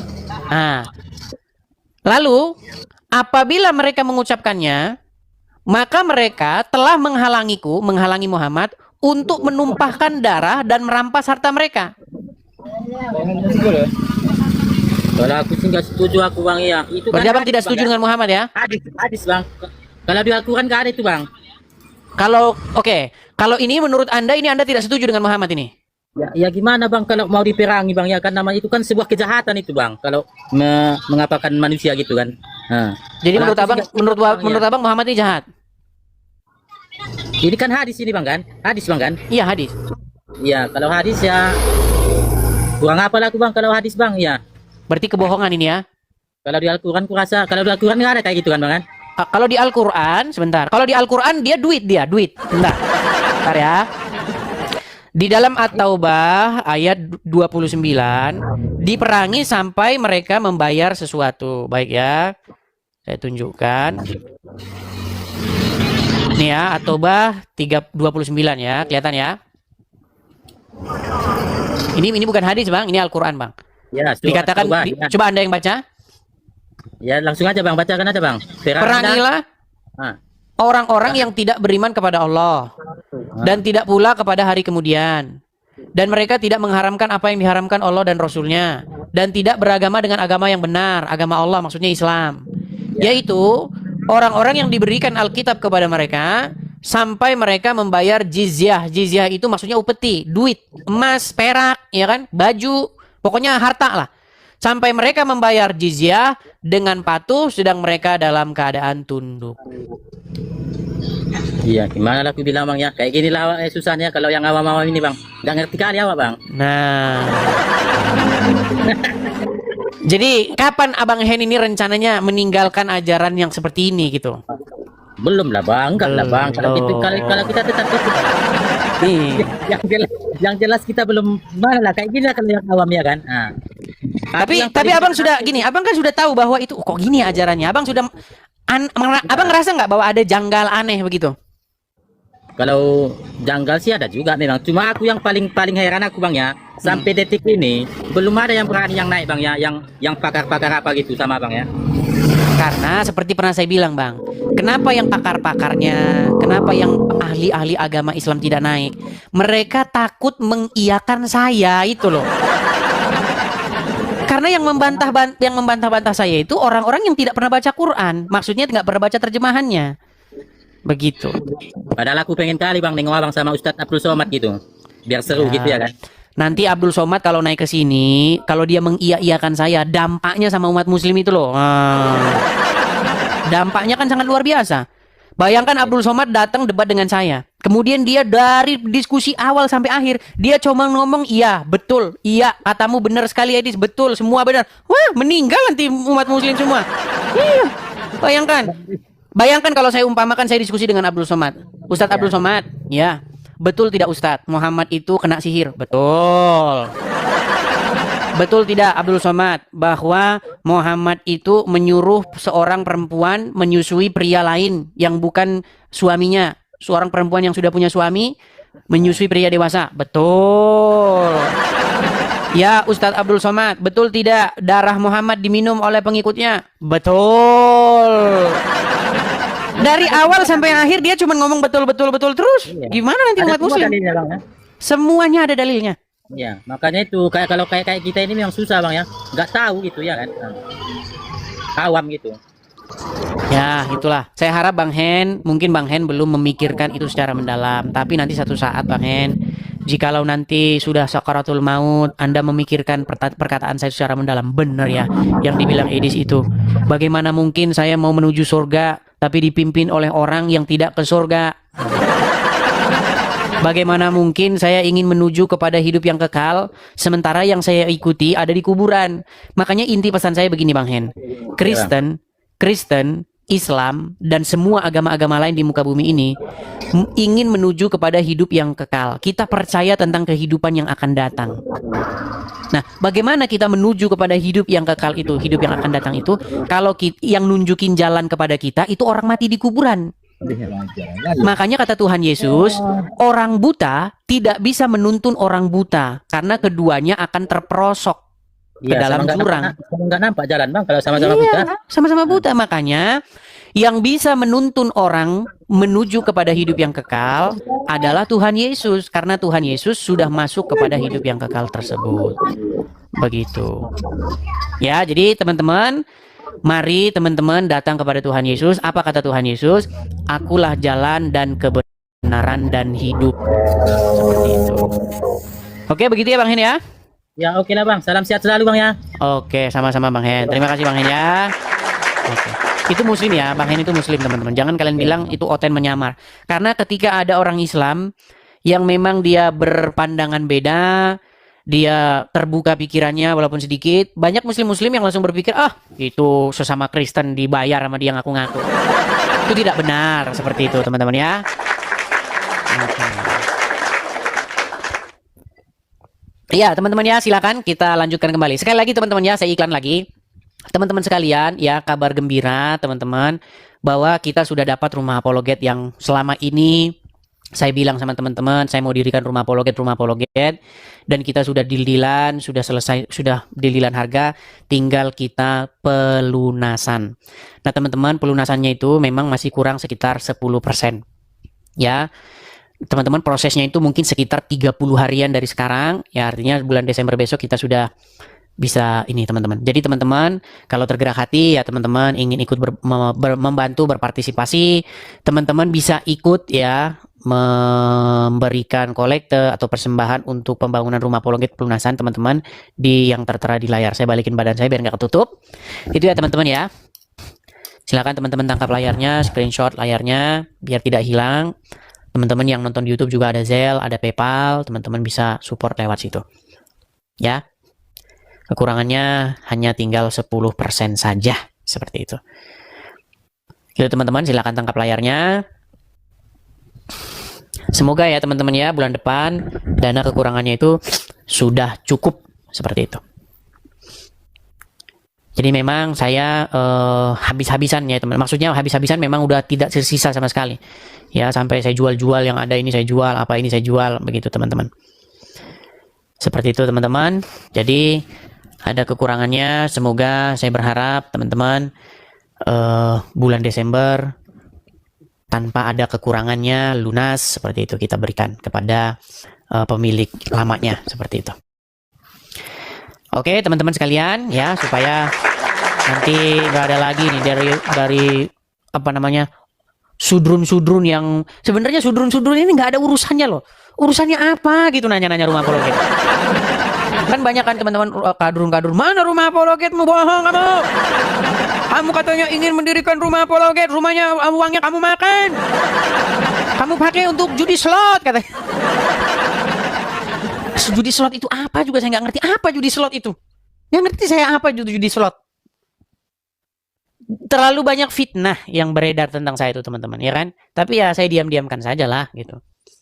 Dan juga mungkin banyak ya orang-orang dalam tanda kutip ya Kristen tapi yang menaruh rasa curiga terhadap saya. Bahkan kalau curiga sih nggak masalah ya, saya masih memaklumi kalau curiga. Yang sudah tidak bisa diobati itu yang sudah kena penyakit sirik. Ya. Masa saya meninggalkan segala yang saya punya? Saya meninggalkan usaha saya meninggalkan pekerjaan saya meninggalkan apa yang saya punya. Kemudian saya di sini, dia pengennya itu, oh Edis nggak boleh, kamu nggak boleh punya rumah apologet, kamu harus berapologet dari kolong jembatan sana. Nggak boleh kamu punya rumah apologet, nggak boleh, kamu harus ngontrak terus sama lamanya, nggak boleh. Kalau kalian sudah punya rasa seperti itu, berarti ada yang tidak beres di hati kalian. Iya, tempat itu di mana-mana juga tempat. Sama, tempat itu ya gitu-gitu aja. Apa sih tempat itu, ada atap, ada dinding, udah, begitu. Seperti itu. Ya teman-teman sekalian, mudah-mudahan teman-teman ya bulan depan kekurangannya sudah bisa cukup. Jadi teman-teman bagikan kepada teman-teman yang lain, kita sudah mau pelunasan begitu teman-teman. Hanya ada kekurangan sekitar 10%. Ya kalau ada yang musyrik-musyrik ya besok lihat aja lah ya. Oke, kita lanjutkan kembali ya. Kita lanjutkan kembali, ada Suherman. Oke, kita kasih next Suherman. Suherman, oke, Suherman terpental. Kita kasih naik, ada Anis. Ini bukan Anis Baswedan ya. Oh, Suherman naik sekarang. Oke, Suherman. Padahal tadi saya pencet yang tadi, kok sekarang naik Suherman. Ya, Suherman silakan nyalakan kamera. Tolong dibantu Bang Edis. Baik, saya bantu dari sini. Silakan nyalakan kamera.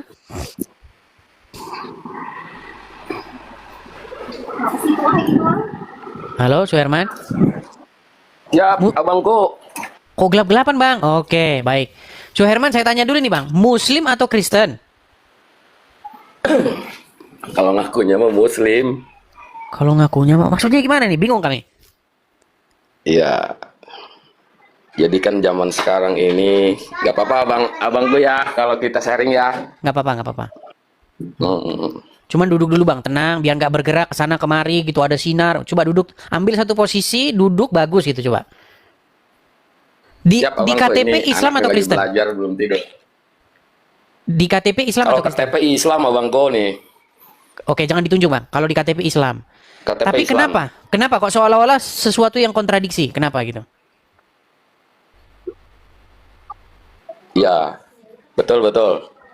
Prediksi Bang Edis luar biasa. Jadi karena gini Bang Edis, di dalam kajian-kajian Islam itu ya Muslim, ini banyak pemahaman-pemahaman yang berbeda gitu kan, banyak pemahaman-pemahaman yang berbeda lah. Jadi salah satu contoh gini, salah satu contoh ya. Nggak apa-apa Bang Edis ya. Nggak apa-apa, santai saja. Malam minggu kan? Malam minggu, siap Abangku, siap. Jadi menurut saya ini salah satu contoh kan, itu ada ayat yang menyatakan inna dina indallahil Islam ya. Betul. Jelas nggak Bang Edis? Jelas. Sesungguhnya agama yang diakui oleh Allah itu satu-satunya kan Islam. Ini dalam tafsir ya. Nah, jadi dalam muslim ini banyak yang mengkategorikan di luar Islam itu adalah kafir gitu kan. Nah, ini saya nggak setuju Bang Edis. Karena kenapa saya nggak setuju? Saya bilang kalau di luar Islam itu adalah kafir, contoh Buddha, Hindu, Kristen kafir, saya nggak setuju. Karena saya meyakini di dalam kemusliman saya ya, yang namanya manusia itu diciptakan kan oleh Allah, dalam muslim nih. Diciptakan oleh Allah. Ketika dia berbicara, ketika dia melihat, ketika dia mendengar, bergerak, itu semua dari Allah. Saya bilang yang kafir apanya? Kan saya seperti itu. Ini perdebatan antara muslim sama muslim nih, Abangku. Jadi kalau menurut saya yang dikatakan kekafiran itu adanya di diri saya sendiri. Bentuknya seperti apa? Kelakuan yang menyimpang daripada hukum-hukum aturan Allah. Contoh nih dalam kekafiran. Jangankan kita sifatnya merusak, membunuh, memfitnah yang lebih kejam daripada pembunuhan. Punya pikiran jelek aja dalam hati itu kafir, harus dibunuh. Bukan kewujud orang lain. Coba keyakinan dalam muslim seperti apa? 7 lapis langit, 7 lapis bumi beserta isinya itu semua ciptaan Allah, ciptaan Tuhan. Jadi jangan mengkafir-kafirkan terhadap agama Buddha, Hindu, Kristen. Karena semuanya juga ciptaannya, ada gerakannya dari Allah, ucapannya dari Allah, penglihatannya dari Allah, semuanya dari Allah. Lalu yang kafir apanya? Nah, ini perdebatan saya sesama muslim, Bang Edis. Makanya saya sangat Oke, ada satu pemahaman yang mendalam nih saya lihat nih dari Bang Suherman. Di mana Bang Suherman mengatakan kafir itu adalah ketika Anda memiliki sifat-sifat atau kelakuan-kelakuan atau satu perbuatan yang melanggar hukum. Misalnya, ketika seseorang mencuri. Nah, ketika seseorang itu mencuri, maka dia itu telah mengikuti iblis. Telah membuat dirinya menjadi orang yang menghambakan dirinya kepada iblis. Maka disitulah sesungguhnya dia telah kafir. Begitu. Dan yang sifat-sifat yang demikian, maksudnya perbuatan yang demikian itulah yang harus dibinasakan. Jadi perbuatan ingin mencuri itu harus dibinasakan perbuatan itu. Nah, tetapi ini yang jadi masalah, Bang. Ini yang jadi masalah. Muhammad mengatakan, man qala la ilaha illallah, siapa yang mengucapkan la ilaha illallah Muhammad Rasulullah, maka dia masuk surga. Lalu ada sahabat bertanya, bagaimana kalau dia berzina? Bagaimana kalau dia mencuri? Nah, Muhammad berkata, sekalipun dia berzina, sekalipun dia mencuri, kalau dia mengucapkan tidak ada Tuhan selain Allah, Muhammad utusannya, maka dia masuk surga. Nah, ini membuat pertanyaan besar bagi saya. Apakah Muhammad mengerti pengertian daripada tidak ada Tuhan selain Allah? Justru ketika seseorang itu mencuri, dia itu sudah melakukan kemauan iblis. Iblis sudah menjadi ilah bagi dia. Begitu. Nah, makanya saya pada waktu itu membawa isu tersebut dengan kata-kata, mohon maaf nih, bagaimana mungkin Muhammad bisa dikatakan dia mengerti secara mendalam pengertian tidak ada Tuhan yang berhak disembah selain Allah itu. Makanya isu ini pernah saya angkat bersama Yusuf PI. Tidak masalah berzina, tidak masalah mencuri, yang penting tidak nyembah anak orang, gitu. Selama dia nyembah Allah, tidak nyembah manusia, ya kan? Maka mau dia berzina, mau dia mencuri, masuk surga, begitu. Silakan tanggapannya, Bang Suherman. Siap, terima kasih Abangku. Jadi gini Bang Edis, dengan adanya kita bersilaturahmi ya, bertatap muka nih, sekalipun di medsos, saya ngucapin banyak terima kasih Bang Edis ya. Sama-sama Bang. Makanya saya bilang di banyak tafsir-tafsir yang tidak sesuai dengan apa yang menjadikan ibarat dalam tafsir tadi lah seperti tadi itu saya tidak setuju Bang Edis dengan ayat-ayat tadi. Bukan ayatnya yang salah tapi menafsirkannya. Bukan ayat yang salah ya. Jadi kalimat la ilaha illallah itu tiada Tuhan selain Allah gitu kan. Bahwa di situ dalam arti pengertian pemahaman kita tentang la ilaha illallah itu bukan urusan ke masuk surga. Jadi masuk surga dan neraka itu dalam keyakinan saya, di dalam pemikiran saya. Surga itu tergantung amal perbuatan kita, tanaman kita waktu di dunia. Ketika kita nanam cabai, buahnya cabai.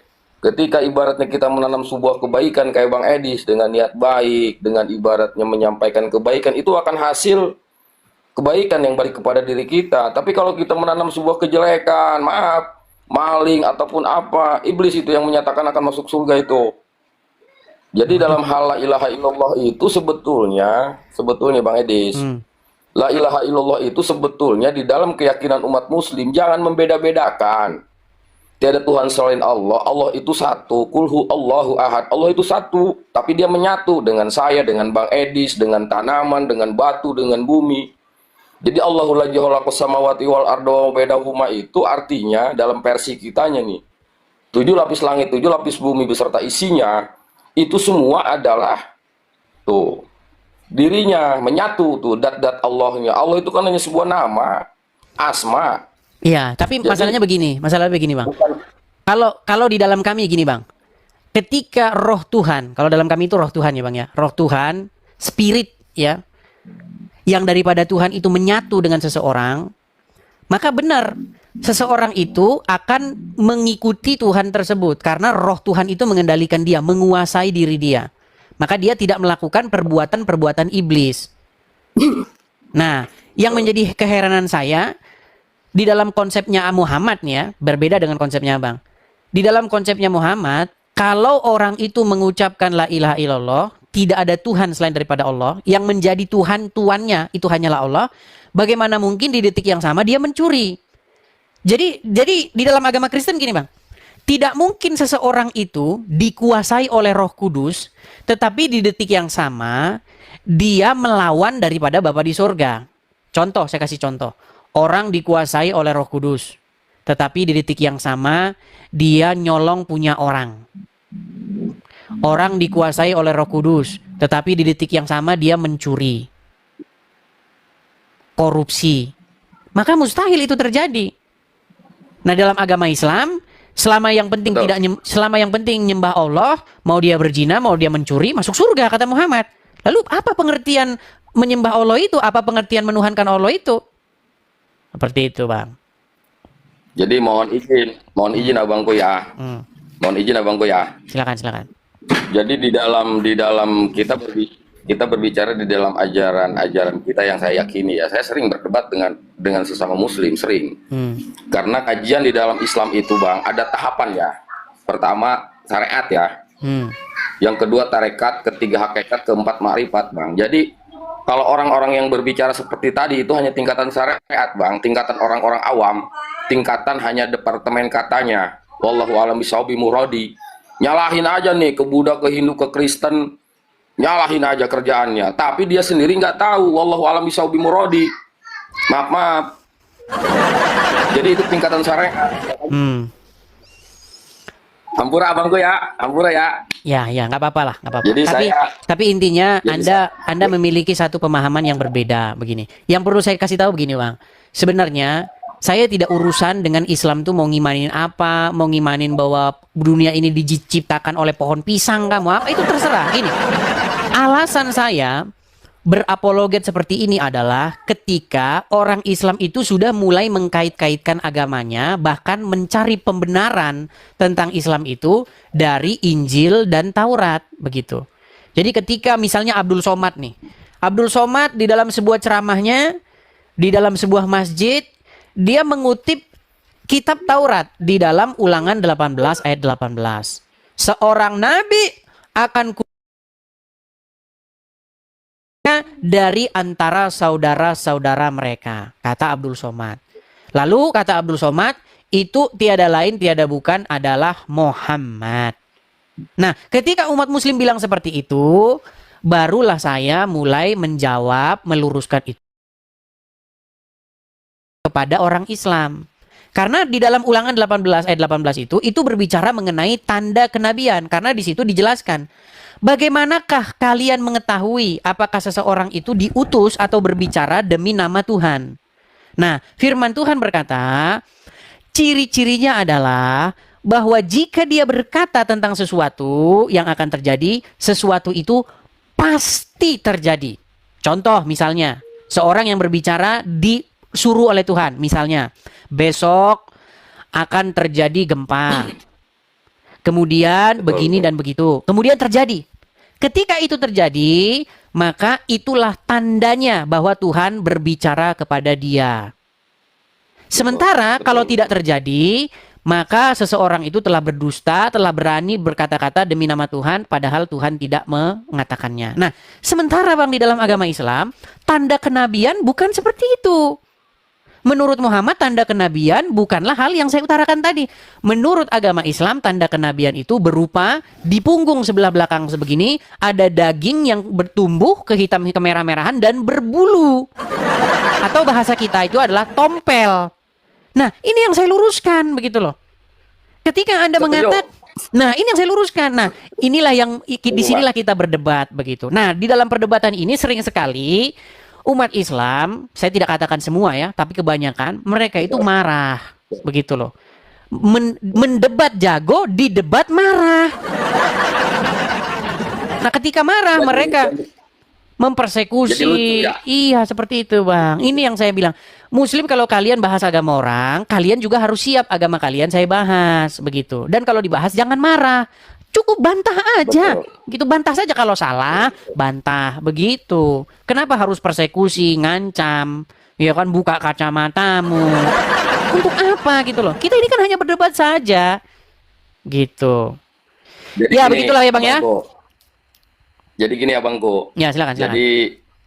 Jadi mohon izin Abangku ya. Jadi sebetulnya di dalam kemusliman itu ya, ketika berbicara tentang agama nih ya, agama itu ada 4 tahapan Bang Edis.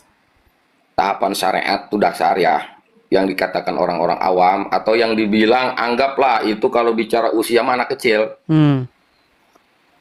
Nah, yang kedua itu tarekat, yang keempat hakikat, yang keempat ma'rifat. Jadi kalau orang sudah ma'rifat Bang, maaf, jangankan dia menjolimi, menyalahkan pun tidak, mau terhadap siapapun. Man aropa nafsahu faqad aropa robbahu, itu patokannya. Ketika dia mengenal kepada dirinya, maka akan kenal kepada Tuhannya. Nah, yang sekarang ini boro-boro kepada Tuhannya, Bang Edis, maaf ya. Kepada dirinya aja nggak kenal. Nah, untuk mendapatkan ayat yang dikatakan ma'rifat tadi, dari syariat tarekat hakikat ma'rifat, itu bukan hanya dengan suatu bacaan, bukan hanya suatu keterangan untuk mencapai ma'rifat itu. Jadi ada jalannya. Apa jalannya? Antal maut qoblal maut, Bang Edis. Kalau orang itu sudah mencapai kepada antal maut qoblal maut, berarti nyampe kepada titik ma'rifat. Syariat, tarekat, hakikat, ma'rifat ya Bang Edis ya.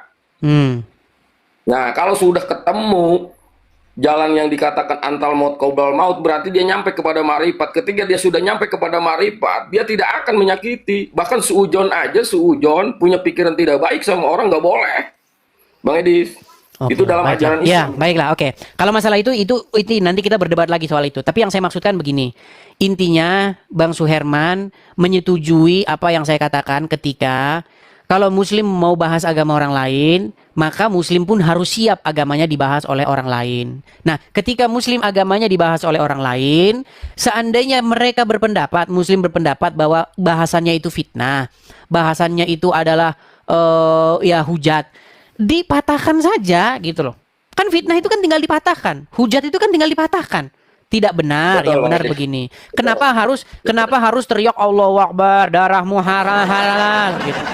Ini yang saya tidak suka begitu loh. Tabiat-tabiat seperti ini yang saya tidak suka begitu. Tapi ya itulah. Setuju Bang Edis. Jadi karena gini Bang Edis ya, Bang Edis sendiri mungkin kaget nih ketika saya mempunyai pemahaman sebagai orang Muslim nih ya. Kaget mungkin. Syukur-syukur sih ya Bang Edis mengerti gitu kan, atau bisa menerima. Kalau itu kita tentu ada perbedaan pendapat di situ Bang, masalah ma'rifat, tarekat dan lain sebagainya. Tapi intinya jadi saya senangnya gini Bang Edis, ketika ada perbedaan pendapat ya. Perbedaan pendapat nih, jadikanlah rahmatan lil alamin, jadikan rahmatan lil alamin. Jangan dijadikan laknatullah. Apa contohnya dari perbedaan pendapat itu yang menjadikan laknatullah? Contoh, jadi dalam perbedaan pendapat yang menjadikan laknatullah itu apa? Salah kamu, yang lain nyalahin ke kita, kamu yang salah, kamu yang salah. Nah itulah ujung-ujungnya akan terjadi apa?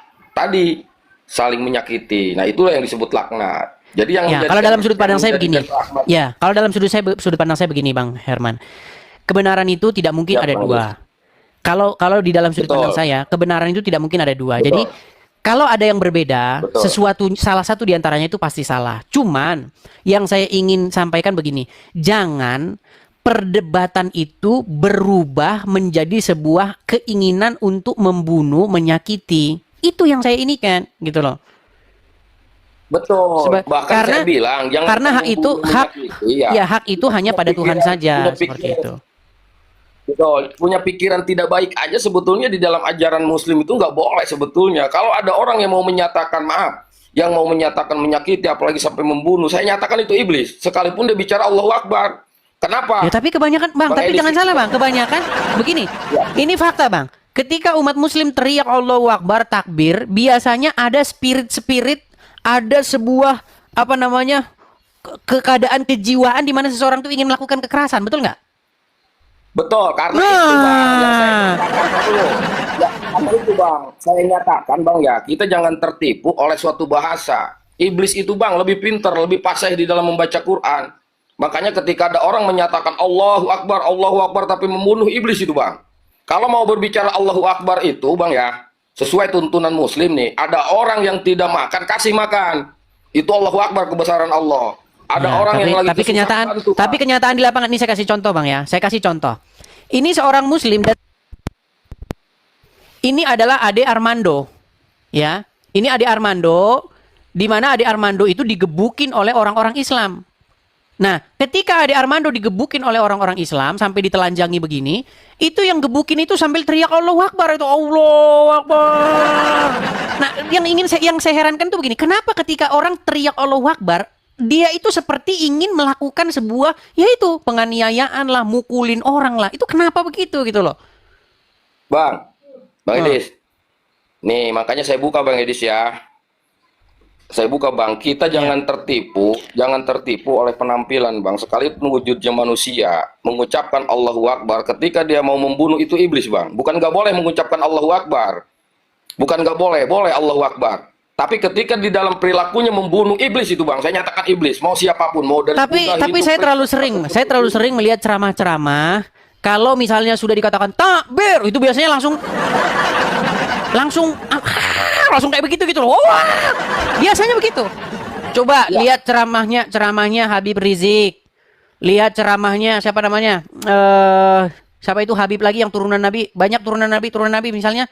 Siapa yang ngikutin itu pakai lutut siapa? Siapa itu namanya? Bahar bin Smith. Iya, Bahar bin Smith kan juga begitu. Takbir. Nah, itu kan. Dan kalau sudah teriak takbir, biasanya orang itu langsung terbakar ingin melakukan satu tindakan-tindakan kekerasan gitu. Bang Edis, tahu nggak itu kenapa? Ya, kalau menurut saya karena tidak mengikuti Tuhan Yesus lah, Bang. Nah, jadi saya bukan nih Bang ya. Ini terhadap keyakinan Muslim Bang ya. Ketika dia mengucapkan takbir kemudian ingin membunuh Bang, dia tidak mengenal, saya bilang tadi, kepada dirinya bahwa dirinya itu yang mengucapkan itu iblis. Makanya ada ayat yang menyatakan man arofa nafsahu faqad arofa rabbahu. Kenalilah dirimu. Ini diri kita ini iblis, manusia, pemalaikat sebagai ciptaan ya. Jadi ketika kita menyatakan sebagai iblis, bisa ngomong sebagai malaikat, bisa sebagai manusia, bisa, tapi lihat kelakuannya Bang. Kalau kelakuannya membunuh, itu mutlak iblis. Karena yang membedakan antara manusia, ini bicara manusia ya, bukan bicara agama. Yang membedakan manusia dan iblis itu adanya di perilaku Bang, bukan di ucapan. Kalau ucapan mau pinter, A'udzubillahi minasyaitonirrajim, kayak yang iya tuh ya, bukan nggak boleh tuh. Tetapi yang mengucapkannya itu siapa? Dia mengucapkannya. Ketika bicara setan lebih pintar Bang, iblis lebih pintar itu kalau ngomong. Tapi perilakunya nggak sesuai. Bismillahirrahmanirrahim itu dengan menyebut nama Allah yang Maha Pengasih lagi Maha Penyayang. Ketika dia berbuat zalim, berbuat kebencian, berbuat ibaratnya membunuh, jelas itu bertentangan dengan apa yang dia baca. Dengan menyebut nama Allah, dengan menyebut nama Tuhan yang Maha Pengasih, Maha Penyayang, kita harus mengasihi, harus menyayangi Bang. Itu yang sesuai dengan keterangan, dengan petunjuk. Ketika dia mengucapkan Bismillahirrahmanirrahim, tetapi kelakuannya membunuh, kelakuannya ibaratnya maaf, korupsi, segala iblis itu bang. Saya nyatakan iblis. Tapi saya bukan menyalahkan ya kepada iblis. Kenapa? Karena iblis itu kerjaannya. Setan itu kerjaannya. Kita nggak boleh nyalain iblis, nggak boleh nyalain setan. Tetapi kita nggak boleh ngikutin dia kalau kita mengaku sebagai manusia. Ya, kalau misalkan posisinya kita menyalahkan iblis bang, menyalahkan setan sama iblis nih ketawa. Kenapa? Lu menyalahin gua, tapi kerjaan gua lu kerjain, kata iblis kan gitu. Makanya di dalam tahapan Islam itu, maaf, izin ke abangku nih ya. Jadi tahapan Islam itu, tadi Muslim itu ada syariat, ada tarekat, ada hakikat, ada makrifat. Kalau orang-orang yang berbicara tentang Allahu Akbar membunuh, itu tahapan anak kecil bang. Tahapan syariat, tahapan dasar, tahapan orang-orang awam. Ketika dia berbicara hadis dalil juga bang, itu masih wallahu alam bisawab, wallahu alam bimuhrodi. Baru departemen katanya, dirinya emang nggak tahu. Baru kira-kira, Bang Edi saya yakin lebih ngerti lah apa yang saya sampaikan ini. Saya yakin, makanya pemahaman-pemahaman dalam Muslim ketika ada yang emosi, karena ini kita jangan menyalahkan karena mereka belum tahu. Baiklah, oke lah. Jadi intinya Bang, Anda mengatakan kepada saya bahwa apa yang saya lakukan itu ada nilai-nilai positifnya. Mengenai Anda mengatakan hati marifat dan lain sebagainya, itu tentu kita juga berbeda seperti itu. Tapi intinya pesannya sudah saya tangkap. Kita berikan kesempatan kepada Muslim yang lain ya Bang ya. Betul, jadi satu Bang ya, sebelum kita mengucapkan undur diri ya. Ya. Saran aja buat saudara-saudara saya dimanapun berada ya. Dimanapun berada ini mana. Ketika kita pengen adanya persatuan, kesatuan, kerukunan, kedamaian, satu aja saya. Jangan merasa diri kita benar. Kalau udah ngerasa diri kita benar, Bang Edi, akan nyalain ke orang. Ketika orang lain nyatakan benar, nyalain ke kita. Pengen rukun, pengen bersatu, pengen damai, nggak mungkin. Pasti akan terjadi peperangan. Akan terjadi yang namanya keributan. Baik. Nah makanya ketika kita ingin mendapatkan kedamaian kepada seluruh saudara-saudaraku. Tapi oke Bang, baik, kita sudah tangkap pesannya. Tapi yang ingin saya sampaikan begini Bang, apa yang Anda katakan itu bertentangan dengan apa yang diajarkan oleh Muhammad. Karena Muhammad berkata, jika kamu bertemu dengan Yahudi dan Nasrani di jalan, desaklah mereka ke jalan yang sempit. Tapi itu nanti kita berdebat lah. Oke, tapi intinya pesannya sudah sampai Bang. Intinya yang Anda katakan kepada saya ada nilai-nilai positifnya. Dan Anda menyampaikan kepada orang-orang Muslim untuk jangan merasa diri Anda benar sendiri, gitu ya? Ya, Pak Bangku. Terima kasih banyak. Terima kasih, Bang Suherman. Lain kali, terima kasih. Jangan berkeberatan kita bertemu kembali. Iya, Bang. Terima kasih. Saya turunkan ya, Bang Herman ya. Selamat malam. Sama-sama, Bang Edis. Selamat malam. Ya. Nah, itulah ya teman-teman ya. Artinya memang banyak orang-orang Islam yang memiliki pandangan-pandangan yang berbeda. Tetapi pandangan yang berbeda itu bukanlah agama Islam. Gitu loh. Seperti yang dia bilang tadi, ya kan, Islam begini dan begitu. Itu pandangan dia. Pandangan Islam tidak seperti itu. Nah, dalam hal itu nanti mungkin saya bisa berdebat dengan dia. Tapi intinya yang saya sampaikan seperti itu. Oke, kita sampaikan yang berikutnya. Ada, sebentar ya, Pak Faris Abdullah. Oke, Faris Abdullah. Ya, selamat malam Faris. Silakan nyalakan kamera Anda. Faris. Ya, Bang Faris Muslim ya, Bang? Iya, Muslim. Oke, nampaknya tadi saya lihat, kalau tidak salah, saya konfirmasi dulu. Benar nggak tadi Abang di kolom komentar bilang naikkan saya, betul nggak? Betul. Oke, silakan. Apa yang mau Anda sampaikan? Ya, menjawab fitnahan kau aja tadi, Des. Kau katakan tadi bahwasanya orang Islam itu memerangi orang kafir. Bahwasanya orang Islam itu memerangi orang kafir. Diperintahkan, Bang. Diperintahkan untuk memerangi orang-orang yang kafir. Saya tunjukkan ayatnya ya. Sebentar. Di dalam surat At-Taubah ayat 29, saya bacakan ayatnya. Perlu saya bacakan atau perlu saya tunjukkan di layar? Bacakan aja, Dis. Itu kan asbabul wurudnya tahu, Dis. Itu dalam konteks apa? Bang, ini di dalam Al-Quran tidak ada dikatakan perangilah orang-orang yang orang kafir di dalam peperangan, nggak ada. Saya balikan aja kamera saya. Oke. Nih, saya balikan. Itu ayat berapa, Dis? At-Taubah ayat 29. Kelihatan? Kelihatan nggak? Oke. Di sini dikatakan, perangilah orang-orang yang tidak beriman kepada Allah dan hari akhir. Siapa yang harus diperangi? Oke, Des, ini aku buka, aku kembalikan kamera ya. Ya, silakan. Jadi mereka ingin membuat ayat ini tidak berlaku. Des, At-Taubah itu kan, oke, Des, At-Taubah itu konteksnya kan dalam peperangan nih, Des. Nih, baca ayat pertamanya. Silakan. Nih, Tuh. Nih Des ya. Nih, inilah nih surat At-Taubah ya. Nah, awal At-Taubah nih Des, ini tentang peperangan Des. Nih, inilah, aduh. Coba Inilah diperbaikin dulu bang, ininya bang, biar nggak aduh, biar nggak begitu. Coba yang jelas dulu coba. Oke. Ini Des ya. Oke, tunggu Des. Cobalah bagusin dulu sinyal dari tadi tunggu terus nih sakit kepala kita. Coba gini, teman-teman, ketika teman-teman masuk, biar kita tidak buang durasi, siapin yang bagus teman-teman. Jangan tunggu bentar, sebentar, lama orang nunggunya teman-teman ya. Ayo silakan. Dipersiapkan dulu dengan matang begitu. Kalau sudah dipersiapkan dengan matang, baru kita diskusi. Jangan begitu, bentar, balik lagi, Orang yang nonton pun jadi pening sendiri.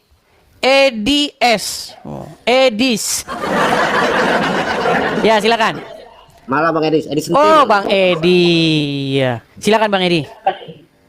Ini kan ada satu hal gitu kan yang pengen dari Bang Edi itu kan, kalau nggak salah dari Alkitab yang bilang ini Bang Edi nggak pernah ngangkat tema ini gitu. Bilang gini, bahwa nanti akan ada nabi palsu dengan ciri-ciri dia keluar dari goa, dia suka bermain perempuan gitu. Itu kan ada dalam Alkitab kalau nggak salah. Ini tema ini kok Bang Edi nggak pernah angkat itu, karena kami monitor terus ini selama 1 tahun. Itu pernah saya angkat mengenai bagaimana ada pernyataan di dalam Bible bahwa Tuhan itu mencampakkan setan-setan, menyampaikan malaikat-malaikat penyesat ke gua-gua yang gelap. Ya, kira-kira gitu. Nah, di dalam kitab Yesaya dikatakan, jikalau kitab itu diberikan kepada seseorang, maka dia akan berkata, saya tidak bisa membaca. Karena apa? Karena memang mereka itu dikatakan, ibadah mereka itu adalah yang perintah-perintah manusia. Mereka hanya yang dihafal-hafal. Saya bacakan saja ya. Ini pernah saya angkat, cuman jarang begitu ya. Nih, saya akan bacakan ayatnya. Sabar. Mungkin dengan Abang Edi buka tema itu, mungkin mereka menjadi sadar bahwa mereka itu sudah sebelumnya sudah dibilang sama Alkitab gitu. Ya, apabila kitab itu diberikan kepada seseorang, maka dia akan berkata, aku tidak bisa membaca begitu, karena perintah-perintah yang mereka, kita harus mengumpulkan beberapa ayat dan itu harus kita jadikan satu. Sebentar, teman-teman. Ini ayatnya ada di dalam, sebentar saya bukakan dulu ya. Ini ada yang tapping ini, Wahyu 13 ayat 18. Bukan itu. Ini teman-teman ada, kadang-kadang ini saya buka, itu nggak kebuka itu loh. Heran saya nih. Saya balikin ya kamera saya ya. Jadi dia itu tiba-tiba tuh lihat tuh. Kelihatan kan? Time out. Nih. Kadang-kadang dia nggak bisa kebuka tuh. Nih ya. Ya kan? Padahal kalau kita buka yang lain, misalnya ini. Itu kenapa sistem Abang? Ya makanya nggak tahu. Kalau kadang-kadang dia bisa tuh. Tuh. Kan? Kadang-kadang nggak bisa, kadang-kadang bisa. Nggak tahu kenapa. Nah, jadi intinya saya sampaikan saja ya. Saya bikin jadi sesuatu yang saya gabungkan. Jadi apabila kitab itu diberikan, maka orang itu akan berkata, aku tidak bisa membaca. Karena perintah yang diajarkan kepada dia itu hanyalah perintah yang dihafalkan, begitu. Nah, itu sangat identik dengan orang-orang Islam. Karena memang banyak orang-orang Islam, perintah-perintahnya itu memang perintah-perintah hafalan-hafalan saja. Hanya ada di mulut saja. Nah, dan banyak umat Islam itu memenuhi nubuatan-nubuatan yang dikatakan oleh Tuhan Yesus. Apa kata Tuhan Yesus? Pada akhir-akhir nanti akan ada orang-orang yang mereka berusaha ingin membunuh kamu dan mereka akan mengira bahwa mereka sedang berbuat bakti kepada Allah. Nah, banyak umat muslim, saya nggak katakan semua ya, ketika mereka ingin membunuh seseorang, mereka meledakkan gereja dan lain sebagainya, mereka mengira bahwa itu adalah jalan bakti mereka. Seperti itu. Ini ada yang juga ya, tapi Yesaya 29 katanya. Iya, tapi nggak bisa saya buka di sini karena loading. Jadi kira-kira gini Bang Edi, pasti Bang Edi sudah pernah baca gitu kan? Iya. Intinya dia kan di situ bilang ciri-ciri nabi palsu gitu. Iya. Nah, ciri-cirinya itu kan diceritakan tuh waktu itu. Iya. Seperti apa itu ceritanya? Seperti tadi bahwa ajaran-ajarannya itu adalah perintah-perintah manusia. Bahwa apa yang dikatakan dia itu hanyalah perintah-perintah yang dihafal-hafalkan. Bahkan orang-orang yang berusaha ingin membunuh, mencelakai orang lain, mereka itu akan mengira, orang-orang tersebut akan mengira dia sedang berbuat bakti kepada Allah, seperti itu. Dan itu ya kalian bisa pakai logika atau nalar kalian sendiri. Siapa yang ibadahnya itu adalah perintah-perintah yang dihafal? Siapa yang ketika mereka membunuh lalu mereka teriak-teriak sedang berbakti kepada Allah? Ya tiada lain tiada bukan ya itu yang meledak-meledakinan itu kan begitu. Seperti itu Bang Edi. Tapi kemarin gini Bang Edi, ada itu video kami lihat gitu kan. Dia itu menjelaskan bahwasanya nanti akan ada nabi palsu, ciri-cirinya seperti ini. Dia keluar mendapatkan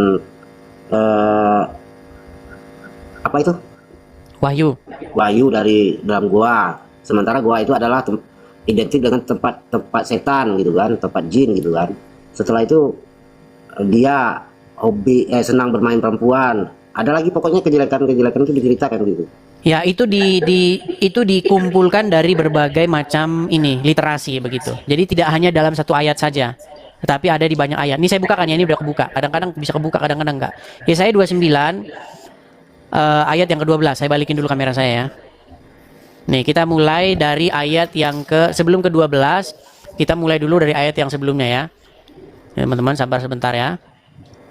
Nih agak lemot kan. Nah ini. Kita mulai dari ayat nih ya. Sebelum ke-12 kita nih bangsa yang buta nih. Nih ya, kita mulai dari 11 nih.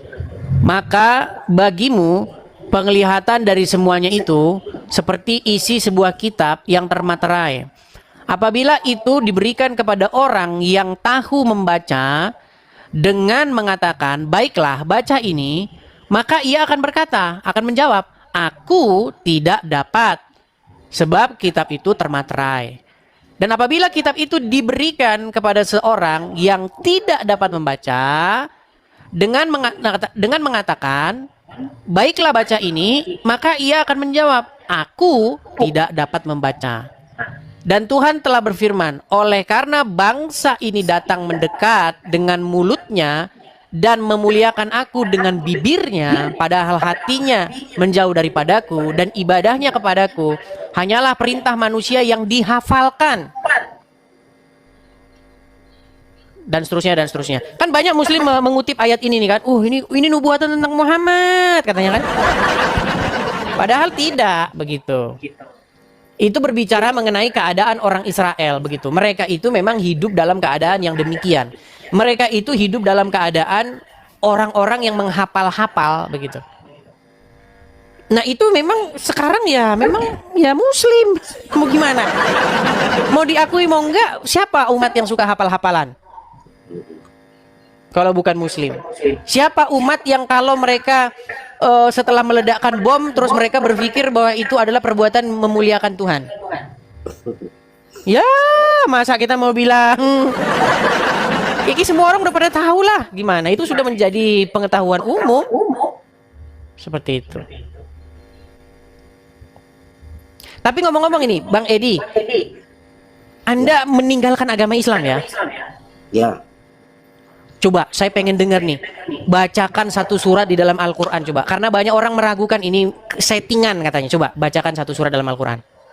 Atin aja ya, atin agak langka kan gitu. Silakan, silakan. Watini wa zaitun wa turi sinin Lupa lagi. Yang ingat aja, yang ingat. Ini yang ingat aja ya. Tunggu ya. Surat Ya, surat apa kira-kira? Surat ayat kursi. Ayat kursi. Allahu la ilaha illa huwal hayyul qayyum la ta'udzuhu sinatun wa la nawm lahu ma fis samawati wa ma fil manzal ladzi yasma'u indahu illa bi izni. Ya'lamu ma baina aydihim wa ma khalfahum wa la yuhitu ma bi syai'in min. Sah, ini udah muslim, udah pasti muslim. Ya, Dan Bang Edi meninggalkan agama Islam ya? Ya, sudah. Sudah meninggalkan agama Islam. Oke lah, mungkin ini dalam sebuah perjalanan, ya perjalanan masih panjang.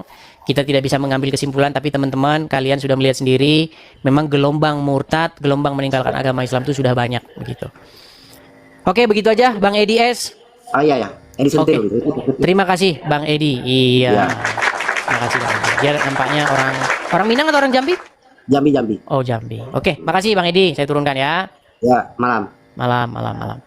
Ya, teman-teman sekalian, mungkin kita sampai kepada penghujung acara karena saya. Baik teman-teman terkasih, kira-kira apa respon teman-teman ketika mendengarkan diskusi yang lumayan hangat barusan? Berikan tanggapan teman-teman di kolom komentar.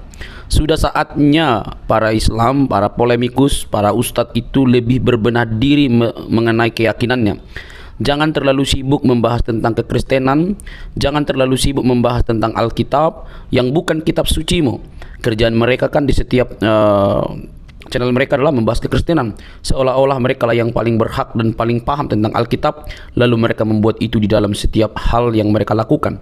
Kalau kita dengar baik-baik, mereka pintar? Enggak juga, mereka hanya pintar comot-comot lalu sama-samakan, bahkan memaksa bahwa nabinya itu dinubuatkan di dalam Alkitab yang notabene mereka sudah tuduh palsu. Tapi ketika ditanya mana yang asli, mereka sama sekali tidak dapat membuktikan akan hal itu. Maka disebutkan mereka jago bernarasi tapi tidak bisa membuktikan narasi itu benar. Itu seperti orang yang bermain-main saja gitu ya, bermain saja tapi dianggap benar gitu. Anehnya pernyataan-pernyataan mereka itu dipercaya banyak orang yang mungkin juga sama-sama buta ya.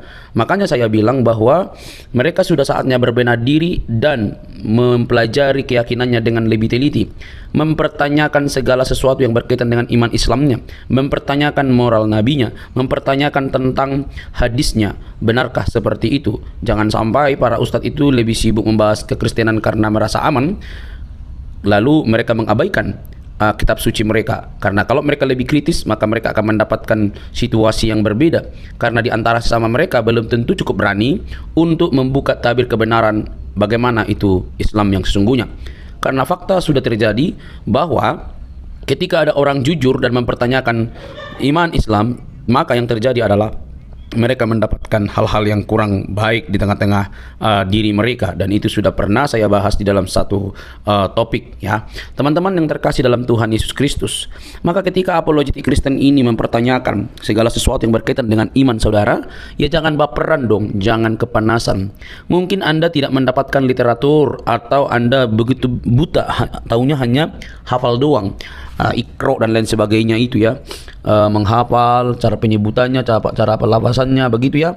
Akhirnya habis waktu, tidak lagi menemukan apakah kitab suci ini sesuai dengan fakta historis atau hanya cuma untuk diberikan lalu dihafalkan yang tak pernah habis-habisnya begitu ya. Semoga bukan demikian. Tapi faktanya teman-teman bahwa Ustadz Musnir juga sudah mengingatkan bahwa kita jangan seperti burung beo ya. Kita suka menghafal tapi kita senang berbahasa Arab tapi kita tidak mengerti artinya, kan itu celaka teman-teman. Nah, lewat kehadiran apologetik Kristen ini kiranya dapat membenahi diri kalian supaya lebih melihat apa yang harus kalian pelajari dan bagaimana iman Anda yang sesungguhnya. Jangan sampai kalian itu sibuk sekali mencari dan menunjuk kesalahan-kesalahan dalam kitab suci orang yang sebenarnya tidak ada kesalahan di dalamnya. Semua hanya halusinasi yang kalian tampilkan, tetapi itu cukup dianggap benar oleh para pengikut kalian yang juga sama-sama mungkin buta. Oke teman-teman, saya berharap ini menjadi PR bagi teman-teman. Ingat, Yesus Kristus Tuhan kami itu dia mati dan bangkit. Dia tidak hanya mati, tapi dia bangkit dari kematian untuk menunjukkan kemenangan sejati atas kuasa dosa. Dosalah yang membuat manusia binasa. Dosalah yang membuat manusia itu kehilangan kemuliaan, tetapi Kristus menyelesaikan hutang dosa itu dengan cara mati di kayu salib. Tentu yang disalib itu adalah kemanusiaannya, seperti kata firman Tuhan. Dia yang matinya dengan cara disalib, yaitu kemanusiaannya, bukan Tuhannya. Tuhan itu kan Tuhan itu kan pemelihara, Tuhan itu kan penguasa. Tidak mungkin penguasa bisa disalib, tetapi yang disalib adalah tubuh dagingnya, kemanusiaannya, dan kemanusiaannya itulah bangkit. Dan siapa yang membangkitkan? Tentu Allah dan dirinya sendiri. Dia bangkit oleh atas diri sendiri dan juga Allah. Nah, teman-teman yang terkasih dalam Tuhan Yesus, itulah berita Injil yang sejati, yang olehnya manusia diselamatkan, yang olehnya manusia memiliki pengharapan. Yesus datang dan mati bukan hanya untuk orang Kristen, tapi dia mati dan untuk semua orang, baik untuk Muslim, Hindu, Buddha, Konghucu, Kristen, dan lain sebagainya. Dia mencari manusia, bukan mencari membuat orang menjadi pelaku agama, tetapi menjadi pengikutnya dan menjadi murid-muridnya, murid-murid yang belajar dari dia dan mempraktekkan apa yang dikatakannya. Dia tidak mendirikan agama, dia mencari jiwa yang terhilang. Dia menyatakan keselamatan dan siapa yang percaya kepadanya diselamatkan. Teman-teman yang terkasih, itulah sebabnya kedatangan Kristus yang pertama itu membawa harapan bagi semua agama. Kita tidak boleh ya seperti ahli Taurat atau orang-orang Yahudi yang keagamannya begitu unggul tapi mereka tidak mengenal sang kebenaran yang mereka nantikan karena berbeda pemikiran. Mereka memikirkan bahwa yang datang adalah Mesias seperti keturunan Daud dalam arti bisa membela mereka, tetapi yang datang justru yang nampaknya lemah, tetapi justru yang difokuskan oleh Allah dalam Kristus adalah keselamatan umat manusia atas dosa. Teman-teman terkasih dalam Tuhan Yesus, semoga Anda sadar, sekali lagi, kalau Anda memang tidak memahami kitab suci orang lain, jangan sok-sokan, tapi pelajarilah kitab suci Anda. Carilah pembuktian-pembuktian yang ilmiah, termasuk arkeologi yang berkaitan dengan agama Anda. Jangan sampai Anda didapati buta, tidak bisa mempertanyakan iman Anda. Mengutip salah satu perkataan dari Profesor Buya Syakur, beragama itu seperti memegang bara, dipegang salah, dilepas salah. Jangan takut murtad, kata dia. Teman-teman terkasih, semoga video ini mencerdaskan kita. Ingat, Yesus berkata dalam Injil Yohanes 3:16, karena begitu besar kasih Allah akan dunia ini berarti semua manusia, sehingga ia telah mengaruniakan anaknya yang tunggal, supaya setiap orang yang percaya kepadanya tidak binasa, melainkan beroleh hidup yang kekal. Hidup kekal di dalam Kristus Yesus. Percayalah, biarlah keselamatan itu kalian terima dan kalian diselamatkan. Sampai ketemu di video selanjutnya. Jangan lupa untuk men-share video ini dan mendukung seluruh apologetik Kristen supaya berkiprah melalui media sehingga ada banyak orang yang dicerdaskan di zaman internet ini. Tuhan memberkati.